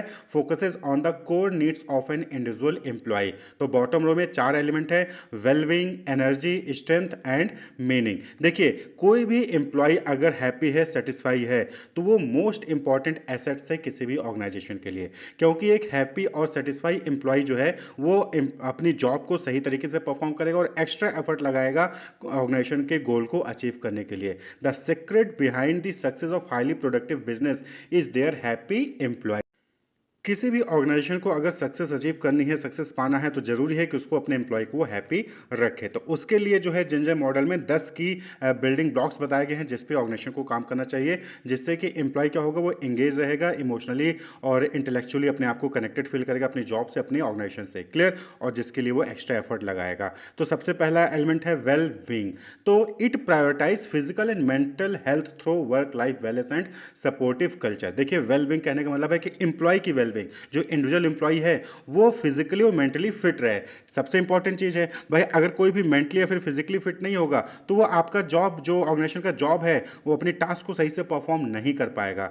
तो वहां पर ऑर्गेनाइजेशन को चाहिए कि वो wellness programme, mental health resources, flexible working arrangement और सपोर्टिव वर्क इन्वायरमेंट जो है प्रोवाइड करें एम्प्लॉयज को। भाई बहुत सारे जो है आप देखते होंगे कि एम्प्लॉय परेशान होते हैं, चाहे हो सकता है वो जॉब को लेकर हो, चाहे वर्क प्रेशर को लेकर हो, चाहे वो अपनी फैमिली प्रेशर को। तो ऐसे में ऑर्गेनाइजेशन को चाहिए कि उनको काउंसलिंग के लिए जो वहाँ पर किसी डॉक्टर से, जो है साइकोलॉजिस्ट से जो है वहाँ पर मीटिंग करवा दें। क्लियर? इसी तरीके से फ्लेक्सिबल वर्किंग अरेंजमेंट, भाई कोई इंप्लॉय हो सही टाइम पर, मतलब जो टाइमिंग आपने फिक्स की है अभी उस टाइम पे नहीं आ पा रहा है, तो आप उसको जो है वहाँ पर ऑप्शन दीजिए कि ठीक है आप जो है दूसरे टाइम शेड्यूल पे आ जाइए। क्लियर? या फिर सैटरडे संडे जो है आप आ जाइए, अगर आप मंडे ट्यूसडे नहीं आ पा रहे हो। तो इस तरीके से कुछ फ्लेक्सिबल वर्किंग अरेंजमेंट वहाँ पर देना चाहिए। तो इससे क्या होगा कि इससे एम्प्लॉय फिजिकली या फिर मेंटली जो है वो फिट रहेगा, अपने वर्क और लाइफ को जो है बैलेंस कर पाएगा और जो है वो अच्छे से परफॉर्म कर पाएगा। नेक्स्ट जो इंपॉर्टेंट है की एलिमेंट है that is energy. This include designing roles that are stimulating and avoiding burnout through adequate workload management. होता क्या है कि ऑर्गेनाइजेशन में बहुत सारे टास्क दिए जाते हैं, तो कई बार क्या होता है कि लगातार हम जो इस टास्क को परफॉर्म करते हैं तो हमारी एनर्जी डाउन हो जाती है, हम लो हो जाते हैं, हम जो है इरिटेट होने लग जाते हैं। क्लियर? तो एम्प्लॉय के पास भी लगातार काम कर रहा है तो वो भी बर्न आउट हो सकता है ना, वो भी इरिटेट हो जाएगा वर्कलोड की वजह से। तो ऑर्गेनाइजेशन को चाहिए कि वहां पर जो है वो इंकरेज करें रेगुलर ब्रेक्स के, यानी कि एम्प्लॉय को मोटिवेट करें कि जो है वो हर 1 घंटे में 2 घंटे में जो है 5 मिनट का ब्रेक ले, वैकेशंस पे चला जाए। ठीक है, 3 महीने काम किया, 4 महीने काम किया, उसके बाद जो है 1 हफ्ते का वैकेशन ले ले वो। ठीक है? या फिर डाउन टाइम जो है वो इसेंशियल है, यानी कि आपने जो है वहाँ पर वीकली ऑफ दे दिया या फिर जल्दी छुट्टी कर दी, कुछ इस तरीके से जो है वहाँ पर ब्रेक डाउन करना चाहिए वर्क से, जिससे कि जो एम्प्लॉय है वो दोबारा से एनर्जी रिगेन कर सके। लगातार आप काम करोगे थक जाओगे, तो वहाँ पर जरूरी है कि आप ब्रेक लो। क्लियर। तो फिजिकली मेंटली आप फिट हो, लेकिन लगातार काम करोगे ना, तब भी आप वहाँ पर बर्नआउट होगा, वहाँ पे आप थकोगे। तो ऑर्गेनाइजेशन को चाहिए कि वहाँ पर जो है वो इनकरेज करें एम्प्लॉय को कि वो जो है टाइमली ब्रेक्स लें, वैकेशंस पे जाएं और जो है वो रेस्ट भी करते रहें। क्लियर। आप फॉरेन कंट्रीज में देखें कि बहुत सारे ऐसे ऑर्गेनाइजेशन है जहाँ पर क्या हो रहा है कि अभी जो है वो नैप आवर भी दे रहे हैं, यानी कि आप वर्किंग आवर्स में हाफ एन आवर के लिए, फिर 10 to 15 मिनट्स के लिए आप सो सकते हो कंपनी में ही, जहां पे आप काम करें वहीं पे आप सो सकते हो। इससे क्या होगा, ये चीज़ रिसर्च में पाई गई है कि जब इंसान जो है 10-15 मिनट आधा घंटा सो लेता है तो वो दोबारा से हायर एनर्जी आ जाती है, मतलब और ज़्यादा एनर्जेटिक हो जाता है, फिर से जो है वो सेम लेवल से काम परफॉर्म करता है जिस लेवल से वो सुबह काम परफॉर्म कर रहा था। आप देखेंगे कि सुबह जिस एनर्जी से आप काम करते हो, शाम तक आप जो है बर्नआउट हो जाते हो, शाम तक थकान हो जाती है, शाम तक वो परफॉर्मेंस नहीं रहती है। तो ऐसे में सेम लेवल की परफॉर्मेंस बनी रहे तो जरूरी है कि बीच बीच में एम्प्लॉय को ब्रेक वहां पर दिया जाता रहे। क्लियर। नेक्स्ट जो है strength, identifying and capitalising on each employees unique strength. यहाँ पर काम क्या है कि ऑर्गेनाइजेशन को इस चीज़ को जानना चाहिए कि हर एम्प्लॉय की क्या स्ट्रेंथ है, क्या कैपेबिलिटीज हैं। क्लियर। और उसके अकॉर्डिंग जो है वहाँ पर ऑर्गेनाइजेशन को एम्प्लॉय से काम करवाना चाहिए। इनकरेज करना चाहिए एम्प्लॉय को कि वो अपने स्किल्स को, अपने स्ट्रेंथ को यूज़ करें, जिससे कि उनको ज़्यादा जॉब सेटिस्फैक्शन मिलेगा। क्लियर। तो स्ट्रेंथ ऑर्गेनाइजेशन को यहाँ पर जरूरी है कि भाई सपोज करें कि कोई एम्प्लॉय है, उसको अकाउंटिंग की नॉलेज है और आप उसको मार्केटिंग में लगा के रखे हो, मार्केटिंग वाले बंदे को अकाउंटिंग की नॉलेज है, आपने उसको मार्केटिंग में लगा रखा है। तो यहाँ पर क्या है कि सही तरीके से आपको जो है ऑर्गेनाइजेशन को जो है यहाँ पर आइडेंटिफाई करना चाहिए सभी एम्प्लॉय की स्ट्रेंथ को, और उसको कैपिटलाइज करना चाहिए, यानी कि उसको यूज करना चाहिए। नेक्स्ट है मीनिंग। मीनिंग कहने का मतलब यहाँ पर क्या हो गया कि एम्प्लॉय को ये चीज़ लगना चाहिए कि वो ऑर्गेनाइजेशन का हिस्सा क्यों है। भाई जब तक आप खुद को किसी से कनेक्टेड फील नहीं करोगे, आप वहाँ पर जो है उससे लगाव नहीं रखोगे, आप उसके लिए काम नहीं करोगे। तो connect an employee work to a larger purpose, यानी कि ऑर्गेनाइजेशन को ये चीज़ चाहिए कि वो एम्प्लॉय को ये चीज़ जो है अश्योर करे, ये चीज़ उसको एम्प्लॉय को समझाए कि जो आप काम कर रहे हो ना, उसकी वजह से ही ऑर्गेनाइजेशन चल रहा है। Creating a sense of fulfillment. This involve ensuring that employee understand the significance of their contribution and how their work impact the organization and society. यानी कि ऑर्गेनाइजेशन को ये चीज़ चाहिए कि वो एम्प्लॉय को इस चीज़ को समझाए कि किस तरीके से जो उनका काम है वो ओवरऑल ऑर्गेनाइजेशन को अफेक्ट करता है, सोसाइटी को अफेक्ट करता है। कई बार ऐसा होता है कि अरे यार इसको करने से क्या फ़ायदा होगा, इसका कोई बेनिफिट तो है नहीं, कोई मतलब तो है नहीं, लेकिन एक्चुअली में वहाँ पर कहीं ना कहीं उसका फ़ायदा होता है। तो मीनिंग यानी कि एम्प्लॉय कोई भी जॉब परफॉर्म कर रहा है तो क्यों कर रहा है, उसका कैसे जो है उसका क्या पर्पज है, वो चीज़ जो है वहाँ पर एम्प्लॉय को समझाना जरूरी है। तो एम्प्लॉय जो है उसको और सीरियसली होकर और एक्स्ट्रा एफर्ट लगाकर काम करेगा। क्लियर। तो ये बात हो गई जिंजर मॉडल के बॉटम रो की, जहाँ पर 4 की बिल्डिंग ब्लॉक थे, वेलबींग, एनर्जी, स्ट्रेंथ और मीनिंग, और ये खासकर एम्प्लॉय से ही रिलेटेड थे, यानी कि ऑर्गेनाइजेशन को इन चारों पॉइंट्स पे जो है एम्प्लॉय के पॉइंट ऑफ व्यू से काम करना चाहिए। वहीं पर जो सेकंड रो आता है जिंजर मॉडल में, that is focus on fostering relationship and a sense of community. देखिए आप एम्प्लॉय के अंदर जो है एम्प्लॉय को फिजिकली मेंटली फिट रख रहे हो, आप उसको प्रॉपरली ब्रेक भी दे रहे हो, उसकी आपने कैपेबिलिटी को भी जांच लिया है, उसके अकॉर्डिंग उसको काम भी करवा रहे हो। क्लियर। उस वो जो जॉब परफॉर्म कर रहा है वो कैसे जो है ऑर्गेनाइजेशन के ओवरऑल ऑब्जेक्टिव से रिलेटेड है,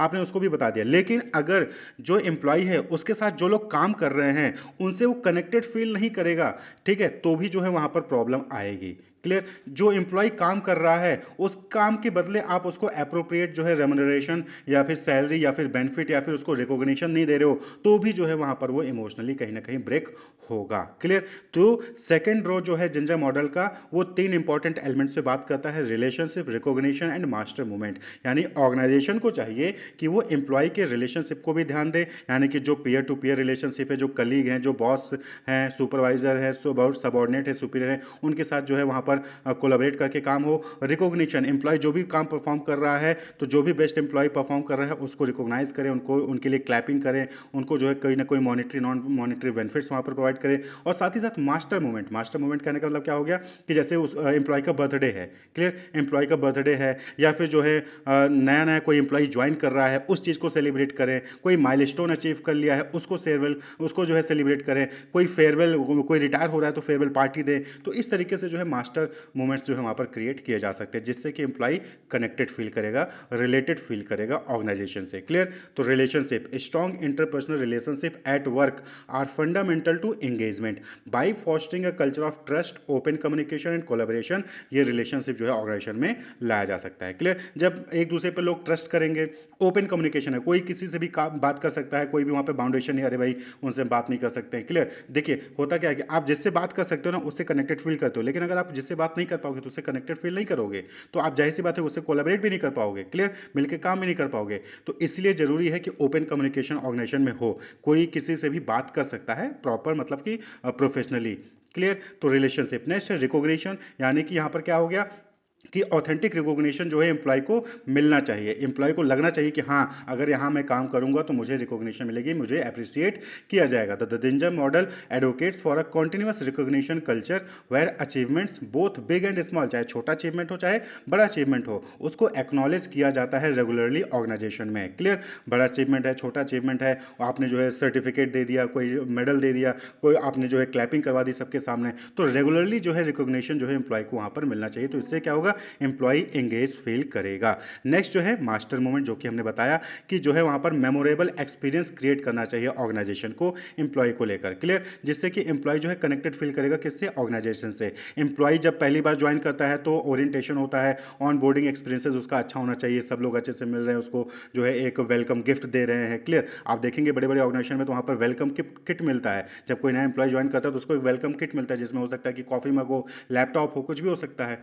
क्लियर? तो ये एक पॉजिटिव एक्सपीरियंस क्रिएट करता है। प्रोजेक्ट किक ऑफ, यानी कि कोई प्रोजेक्ट स्टार्ट हो रहा है तो उस वक्त जो है उसको सेलिब्रेट करिए। माइलस्टोन कोई भी आपने अचीव कर लिया है, क्लियर, तो उसको सेलिब्रेट कर सकते हैं। फेयरवेल पार्टी, कोई एम्प्लॉय रिटायर होता है उसको फेयरवेल पार्टी जो है दे रहे हैं। तो एक मोमेंट जो है वहां पर क्रिएट किया जाए जिससे कि एम्प्लॉय आपस में रिलेटेड फील करते हैं। तो every time which employee spend their at the workplace and the data has to be memorable. तो जितना भी समय जो है एम्प्लॉय ऑर्गेनाइजेशन में व्यतीत कर रहा है उसको मेमोरेबल बनाना चाहिए ऑर्गेनाइजेशन को। अगर ये चीज़ कर लेगी ऑर्गेनाइजेशन तो जाहिर सी बात है कि क्या होगा वहां पर, कि एम्प्लॉय कनेक्टेड फील करेगा, एम्प्लॉय एंगेज रहेगा। वहीं पर जो नेक्स्ट रो है that is third row. Third row में क्या था, परफॉर्मेंस एंड प्रोग्रेस। तो the focus is on creating a high performance culture. Organisation को चाहिए कि रिलेशनशिप पे तो ध्यान दे लिया है, एम्प्लॉय के पर्सनल चीज़ों पर भी ध्यान दे लिया, अब जो है ऑर्गेनाइजेशन को फोकस करना चाहिए परफॉर्मेंस एंड प्रोग्रेस पे भी। यानी कि सभी एम्प्लॉय की क्या परफॉर्मेंस है उसको मॉनिटर करते रहें और प्रॉपरली टाइमली जो है वहाँ पर स्किल्स और डेवलपमेंट प्रोग्राम में उनसे पार्टिसिपेट करवाते रहें।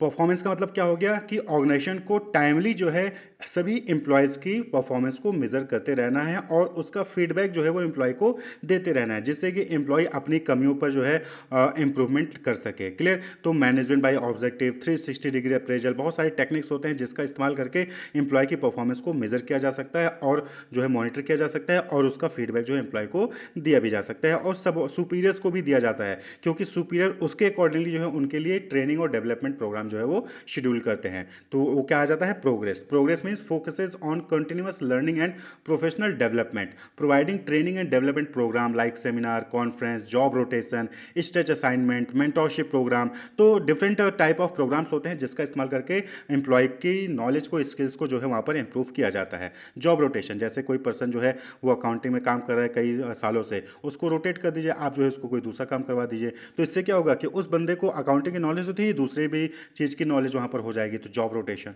उसकी स्किल, उसकी नॉलेज जो है क्या होगी, इंप्रूव होगी ना। तो परफॉर्मेंस एंड प्रोग्रेस, थर्ड रो।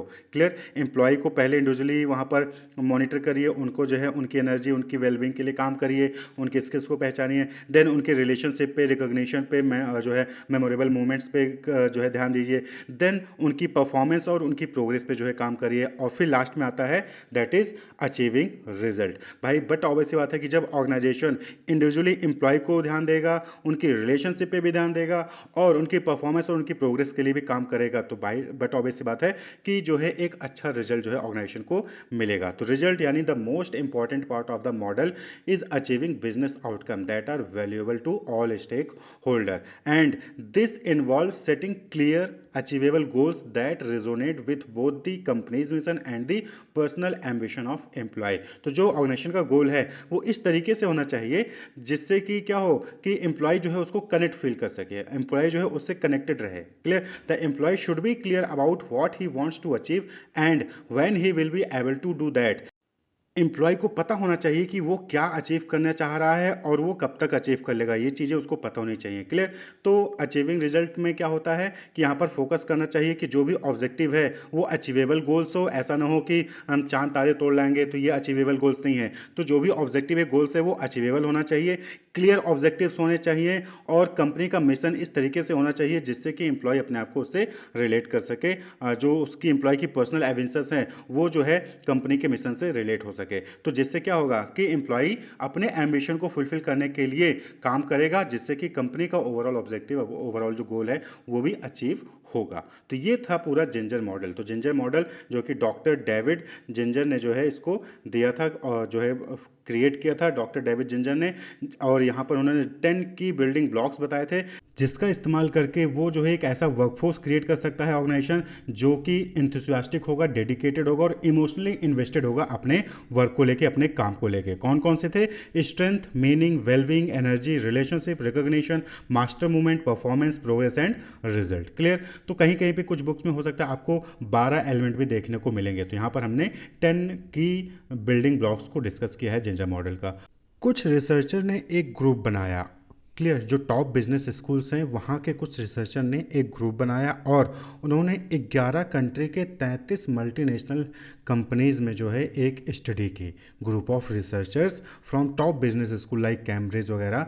तो उन्होंने जो है 11 कंट्री के 33 एमएनसीज में एक स्टडी की और उस स्टडी को करके उन्होंने कंक्लूजन निकाला कि जो कॉम्पिटिटिव एडवांटेज अगर पाना है टैलेंट मैनेजमेंट में तो वो सिर्फ रिक्रूटिंग, ट्रेनिंग और रिटेनिंग इन सब चीज़ों से नहीं आएगा, बल्कि उनको 6 प्रिंसिपल्स को फॉलो करना पड़ेगा जो कि ये जो 33 एमएनसीज और जो 11 कंट्रीज़ में हैं और जो टॉप कंपनीज हैं वो उसको फॉलो करती हैं। Rather these researcher formulated 6 core principles that are followed by top performing companies. Clear, तो ये 6 प्रिंसिपल ऑफ टैलेंट मैनेजमेंट कैसे आया? तो टॉप बिजनेस स्कूल के कुछ रिसर्चर्स थे, उन्होंने 11 कंट्री के 33 एमएनसीज में स्टडी की और उस स्टडी के बेसिस पे उन्होंने 6 प्रिंसिपल्स बनाए जिसको टॉप परफॉर्मिंग कंपनीज जो है परफॉर्म करती हैं टैलेंट मैनेजमेंट को लेके। तो बाकी कंपनीज को भी अगर उनको जो है कॉम्पिटिटिव एडवांटेज पाना है टैलेंट मैनेजमेंट में तो उनको ये 6 प्रिंसिपल फॉलो करने चाहिए। तो वो 6 प्रिंसिपल्स कौन कौन से थे वो हम एक एक करके यहाँ पर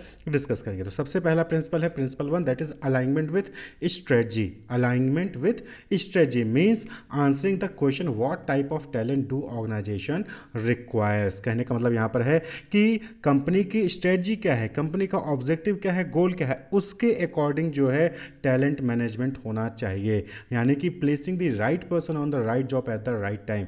सही पर्सन को सही जॉब के लिए सही समय पर चुनना ही टैलेंट मैनेजमेंट का मेन मोटिव होता है। और ये जो राइट पर्सन आप सेलेक्ट कर रहे हो वो कंपनी के स्ट्रेटजी के अकॉर्डिंग, कंपनी के गोल ऑब्जेक्टिव के अकॉर्डिंग होना चाहिए। तो अलाइनमेंट विथ स्ट्रेटजी यानी कि जो भी टैलेंट मैनेजमेंट में जो भी एक्टिविटीज़ परफॉर्म की जा रही है, चाहे वो रिक्रूटमेंट हो, ट्रेनिंग हो, मोटिवेटिंग हो या फिर रिटेनिंग हो, डेवलपमेंट हो, वो सब स्ट्रेटजी के अकॉर्डिंग होनी चाहिए। कंपनी की जो भी स्ट्रेटजी है, कंपनी का जो भी ऑब्जेक्टिव गोल है उसके अकॉर्डिंग होना चाहिए। क्लियर, कंपनी की स्ट्रेटजी कुछ और है, आप ट्रेनिंग किसी और चीज़ के लिए दे रहे हो तो ये फिर सही टैलेंट मैनेजमेंट नहीं हुआ। जो कंपनी की स्ट्रेटजी है, जो कंपनी का गोल है उसके अकॉर्डिंग जो है ट्रेनिंग और जो है वहाँ पर डेवलपमेंट प्रोग्राम होना चाहिए। कहने का मतलब ये है। क्लियर, नेक्स्ट जो प्रिंसिपल है that is internal consistency. Internal consistency कहने का मतलब क्या हो गया कि जो डिफरेंट फंक्शंस हैं टैलेंट मैनेजमेंट के, जो डिफरेंट कंपोनेंट्स हैं वो आपस में कंसिस्टेंट होने चाहिए। क्लियर, जैसे कि एक ऑर्गेनाइजेशन है वो जो है ट्रेनिंग और डेवलपमेंट में तो खूब फोकस कर रही है,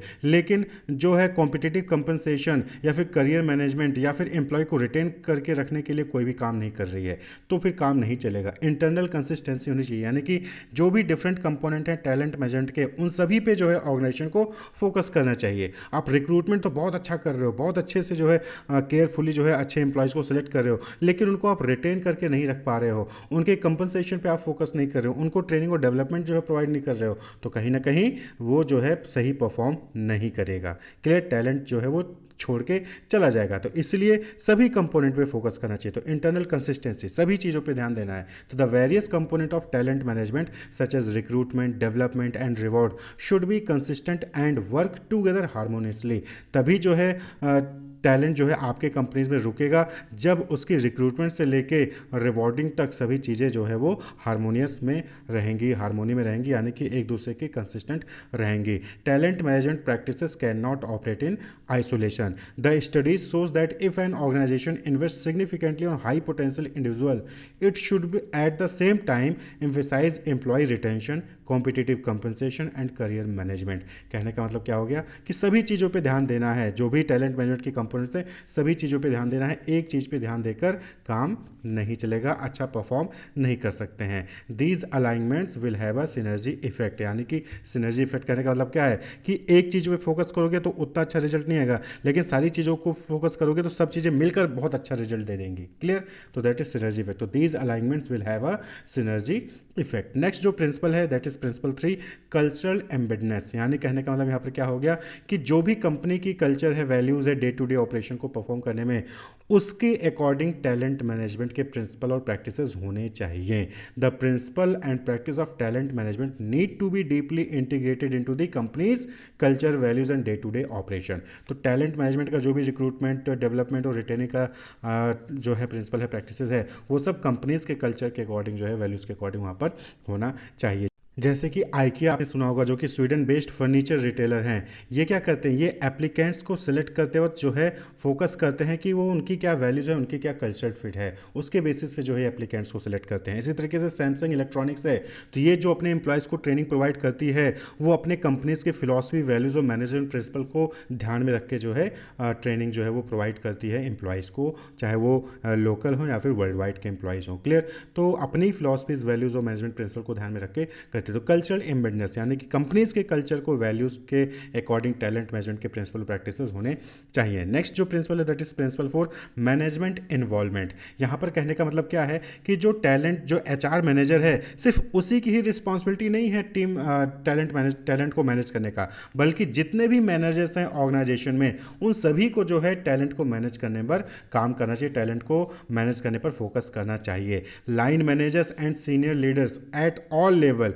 must actively participate and take ownership of talent management initiatives to ensure success. कहने का मतलब क्या हो गया कि सिर्फ एचआर मैनेजर जो है, ह्यूमन रिसोर्स मैनेजर, सिर्फ उसी की रिस्पॉन्सिबिलिटी नहीं होनी चाहिए टैलेंट को मैनेज करने के लिए, बल्कि जितने भी डिपार्टमेंट के मैनेजर्स हैं, लाइन मैनेजर्स हैं, सीनियर लीडर्स हैं, सबको जो है वहाँ पर जो है अप्रोप्रिएट टाइम देना चाहिए टैलेंट को मैनेज करने के लिए। क्लियर? जैसे कि प्रॉक्टर एंड गैम्बर, पीएनजी है, उनके फॉर्मर सीईओ एजी लेफ्ली, वो कहते हैं कि वो अपने आधे समय का 1/3 टैलेंट को डेवलप करने के लिए फोकस करते थे, टैलेंट को डेवलप करने के लिए कंट्रीब्यूट करते थे। क्लियर? अपने आधे समय का, यानी कि जैसे 12 घंटे काम कर रहे हैं तो 12 घंटे में से 6 घंटे का 1/3 जो है वो टैलेंट को डेवलप करने पर काम करते थे, फोकस करते थे।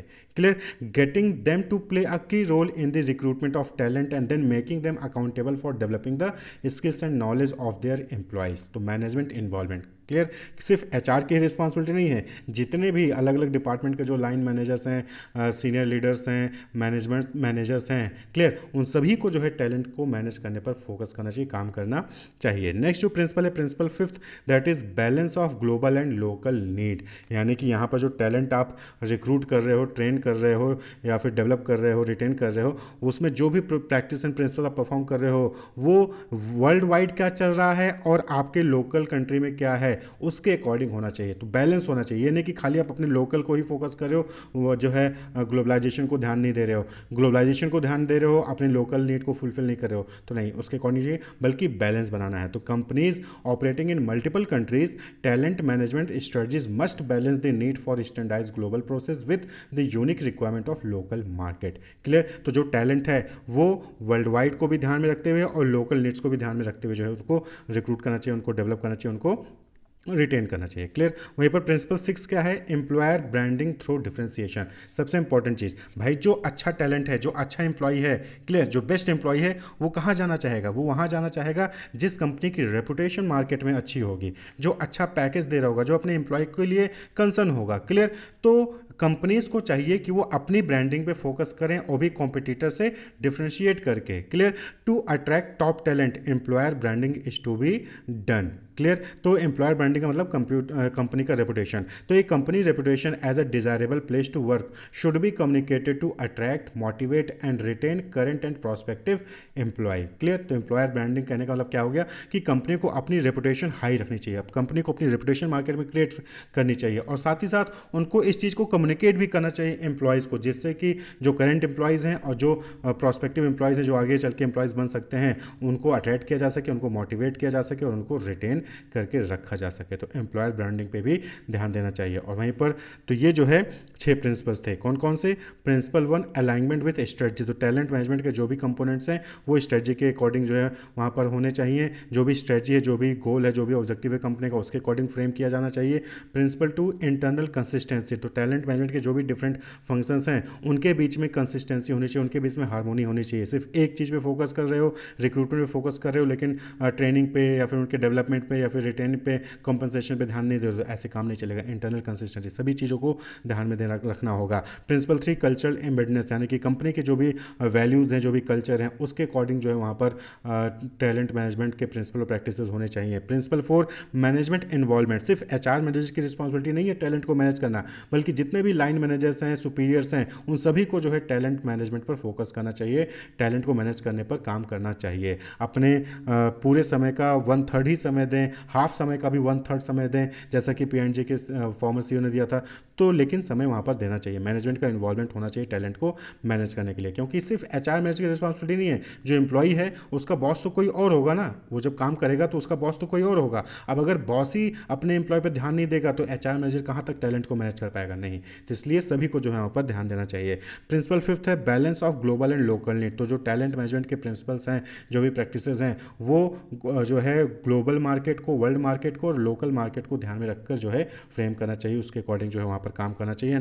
And 6th principle is employer branding through differentiation, यानी कि कंपनी को अपनी रेपुटेशन बना के रखनी चाहिए मार्केट में और कंपनी को अपनी रेपुटेशन को डिफ्रेंशिएट भी करना चाहिए कॉम्पिटिटर से, और इस चीज़ को कम्युनिकेट भी करना है मार्केट में एम्प्लॉयज़ के बीच में, जिससे कि एम्प्लॉय अट्रैक्ट हो, मोटिवेट हो और वो एम्प्लॉय कंपनी को छोड़ के कहीं जाने की सोचे भी ना। क्योंकि अगर कंपनी की मार्केट में रेपुटेशन अच्छी होगी तो एम्प्लॉयज़ जो है वो उससे अटैच रहना चाहेंगे। जैसे होता नहीं कि भाई किस कंपनी में काम करते हो, तो वो बोलता है कि मैं जो है टाटा में काम करता हूँ, मैं विप्रो में काम करता हूँ, मैं जो है गूगल में काम करता हूँ। तो इनकी मार्केट में रेपुटेशन अच्छी है, यानी कि जब आप बताओगे कि मैं इस कंपनी में काम करता हूँ तो लोगों के माइंड में एक पॉजिटिव इमेज बनता है आपके लिए। तो एम्प्लॉयर ब्रांडिंग बहुत ज़रूरी है, जिससे कि लोग आपके यहाँ पर आके जॉब करना चाहें और वहाँ पर जो है अपना कई साल जो है आपके कंपनीज के साथ वो दें। तो कंपनीज रेपुटेशन और उसको जो है मेंटेन रखना जरूरी है। तो that is 6 principles of talent management, यानी कि अगर ये 6 प्रिंसिपल्स को फॉलो किया जाए तो जो टैलेंट है, जो एम्प्लॉयज़ हैं, जो अच्छे एम्प्लॉयज़ हैं, वो आपकी कंपनी के साथ हमेशा बने रहेंगे और अच्छा परफॉर्म करेंगे। नेक्स्ट टॉपिक है strategic relevance of talent for competitive advantage. तो कोई भी बिजनेस ऑर्गेनाइजेशन है वो मार्केट में अकेले तो कोई भी प्रोडक्ट या सर्विस प्रोवाइड नहीं करता, उसके साथ बहुत सारे कॉम्पिटिटर भी होते हैं जो कि सेम टाइप के गुड्स सर्विसेज प्रोवाइड कर रहे होते हैं। तो ऐसे में मार्केट में कॉम्पिटिटिव एडवांटेज पाने के लिए, यानी कि अपने कॉम्पिटिटर से आगे जाने के लिए, आगे बने रहने के लिए टैलेंट का क्या रेलेवेंस है, क्या जो है वहाँ पर फ़ायदा होता है। तो देखिए, तो अगर किसी भी ऑर्गेनाइजेशन में टॉप टैलेंट है, यानी कि टॉप परफॉर्मिंग वर्कर्स हैं, एम्प्लॉयज़ हैं, तो वो कहीं ना कहीं जो है इनोवेशन और क्रिएटिविटी लेकर आएंगे। क्लियर। टॉप टैलेंटेड हैं, स्किल्ड हैं, नॉलेज है उनके अंदर, तो वो जो है क्या करेंगे कि वो जो है फ्रेश आइडिया और यूनिक पर्सपेक्टिव लेकर आएंगे प्रॉब्लम को सॉल्व करने के लिए। Fuelling creativity and driving innovation which is essential for staying ahead in evolving market, यानी कि अगर आपको अपने कॉम्पिटिटर से आगे रहना है तो आपको नए नए प्रोडक्ट, नए नए आइडियाज़ जो है वहाँ पर लाने पड़ेंगे मार्केट में ना, तभी तो आप जो है कॉम्पिटिटर से आगे बने रहोगे। और ये नए आइडियाज़, नया इनोवेशन, नया क्रिएटिविटी कौन लेके आएगा? टॉप परफॉर्मिंग वर्कर्स, यानी कि टैलेंट। क्लियर। तो टैलेंट का ये जो है स्ट्रेटेजिक रेलेवेंस है कॉम्पिटिटिव एडवांटेज में, कि अगर अच्छे टैलेंट हैं, अच्छे एम्प्लॉयज़ हैं, तो वो इनोवेशन करेंगे, वो क्रिएटिविटी लेकर आएंगे। क्लियर। प्रॉब्लम को सॉल्व करने का नया तरीका लेकर आएंगे, कुछ ऐसे नए नए प्रोडक्ट्स, नए नए आइडियाज़ लेकर आएंगे सर्विसेज प्रोवाइड करने का, जिससे कोई और कॉम्पिटिटर जो है आप वो परफॉर्म नहीं कर रहा होगा, वो सर्विसेज नहीं दे रहा होगा और आप मार्केट में उनसे अलग रहोगे और आगे रहोगे। Clear. It increase productivity and performance. Top talent जो है वो ऑर्गेनाइजेशन की प्रोडक्टिविटी को भी इंक्रीज करेंगे और उनकी परफॉर्मेंस को भी इंक्रीज करेंगे।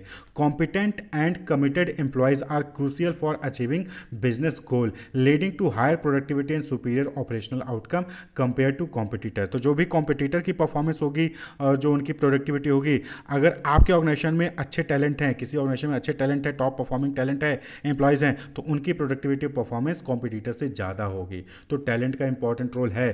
क्यों? क्योंकि भाई जहाँ पे अच्छे एम्प्लॉयज़ होंगे उस कंपनी की प्रोडक्टिविटी, उसकी परफॉर्मेंस बट ऑलवेज होते अच्छी रहेगी, और जहाँ पे खराब एम्प्लॉय रहेंगे, जहाँ पर अच्छे परफॉर्मेंस नहीं रहेंगे, वहाँ उसकी कंपनी की प्रोडक्टिविटी और परफॉर्मेंस पुअर रहेगी। तो किसी भी कंपनी की प्रोडक्टिविटी को, परफॉर्मेंस को इंक्रीज करने के लिए ज़रूरी है कि वहाँ पर अच्छा टैलेंट हो। Enhanced brand reputation. क्लियर।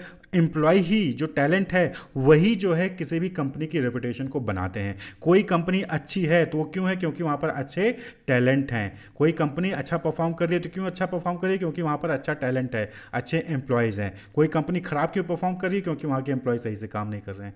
तो एक अच्छा टैलेंट जो है वो ब्रांड रेपुटेशन क्रिएट करता है, कंपनी की रेपुटेशन को इंक्रीज करता है, इनहेंस करता है। Happy and engaged employee contribute to a positive brand image and better customer interaction which strength market position. Clear. Next जो इंपॉर्टेंट रेलेवेंस है टैलेंट का, that is strategic growth. Highly skilled employees possess the expertise to drive business growth, navigate complex challenges and seize new opportunities, propelling the organization to success।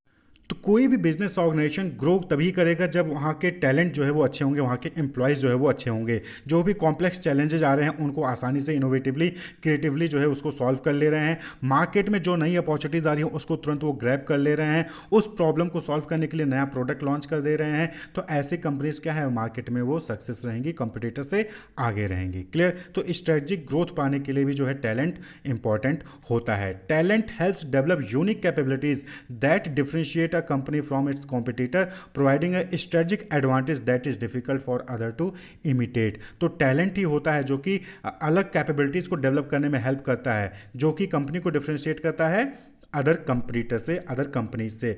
और इन a dynamic business environment, भाई business environment क्या हमेशा change होता रहता है, हमेशा कुछ ना कुछ नई चीज़ें आती रहती हैं मार्केट में। क्लियर।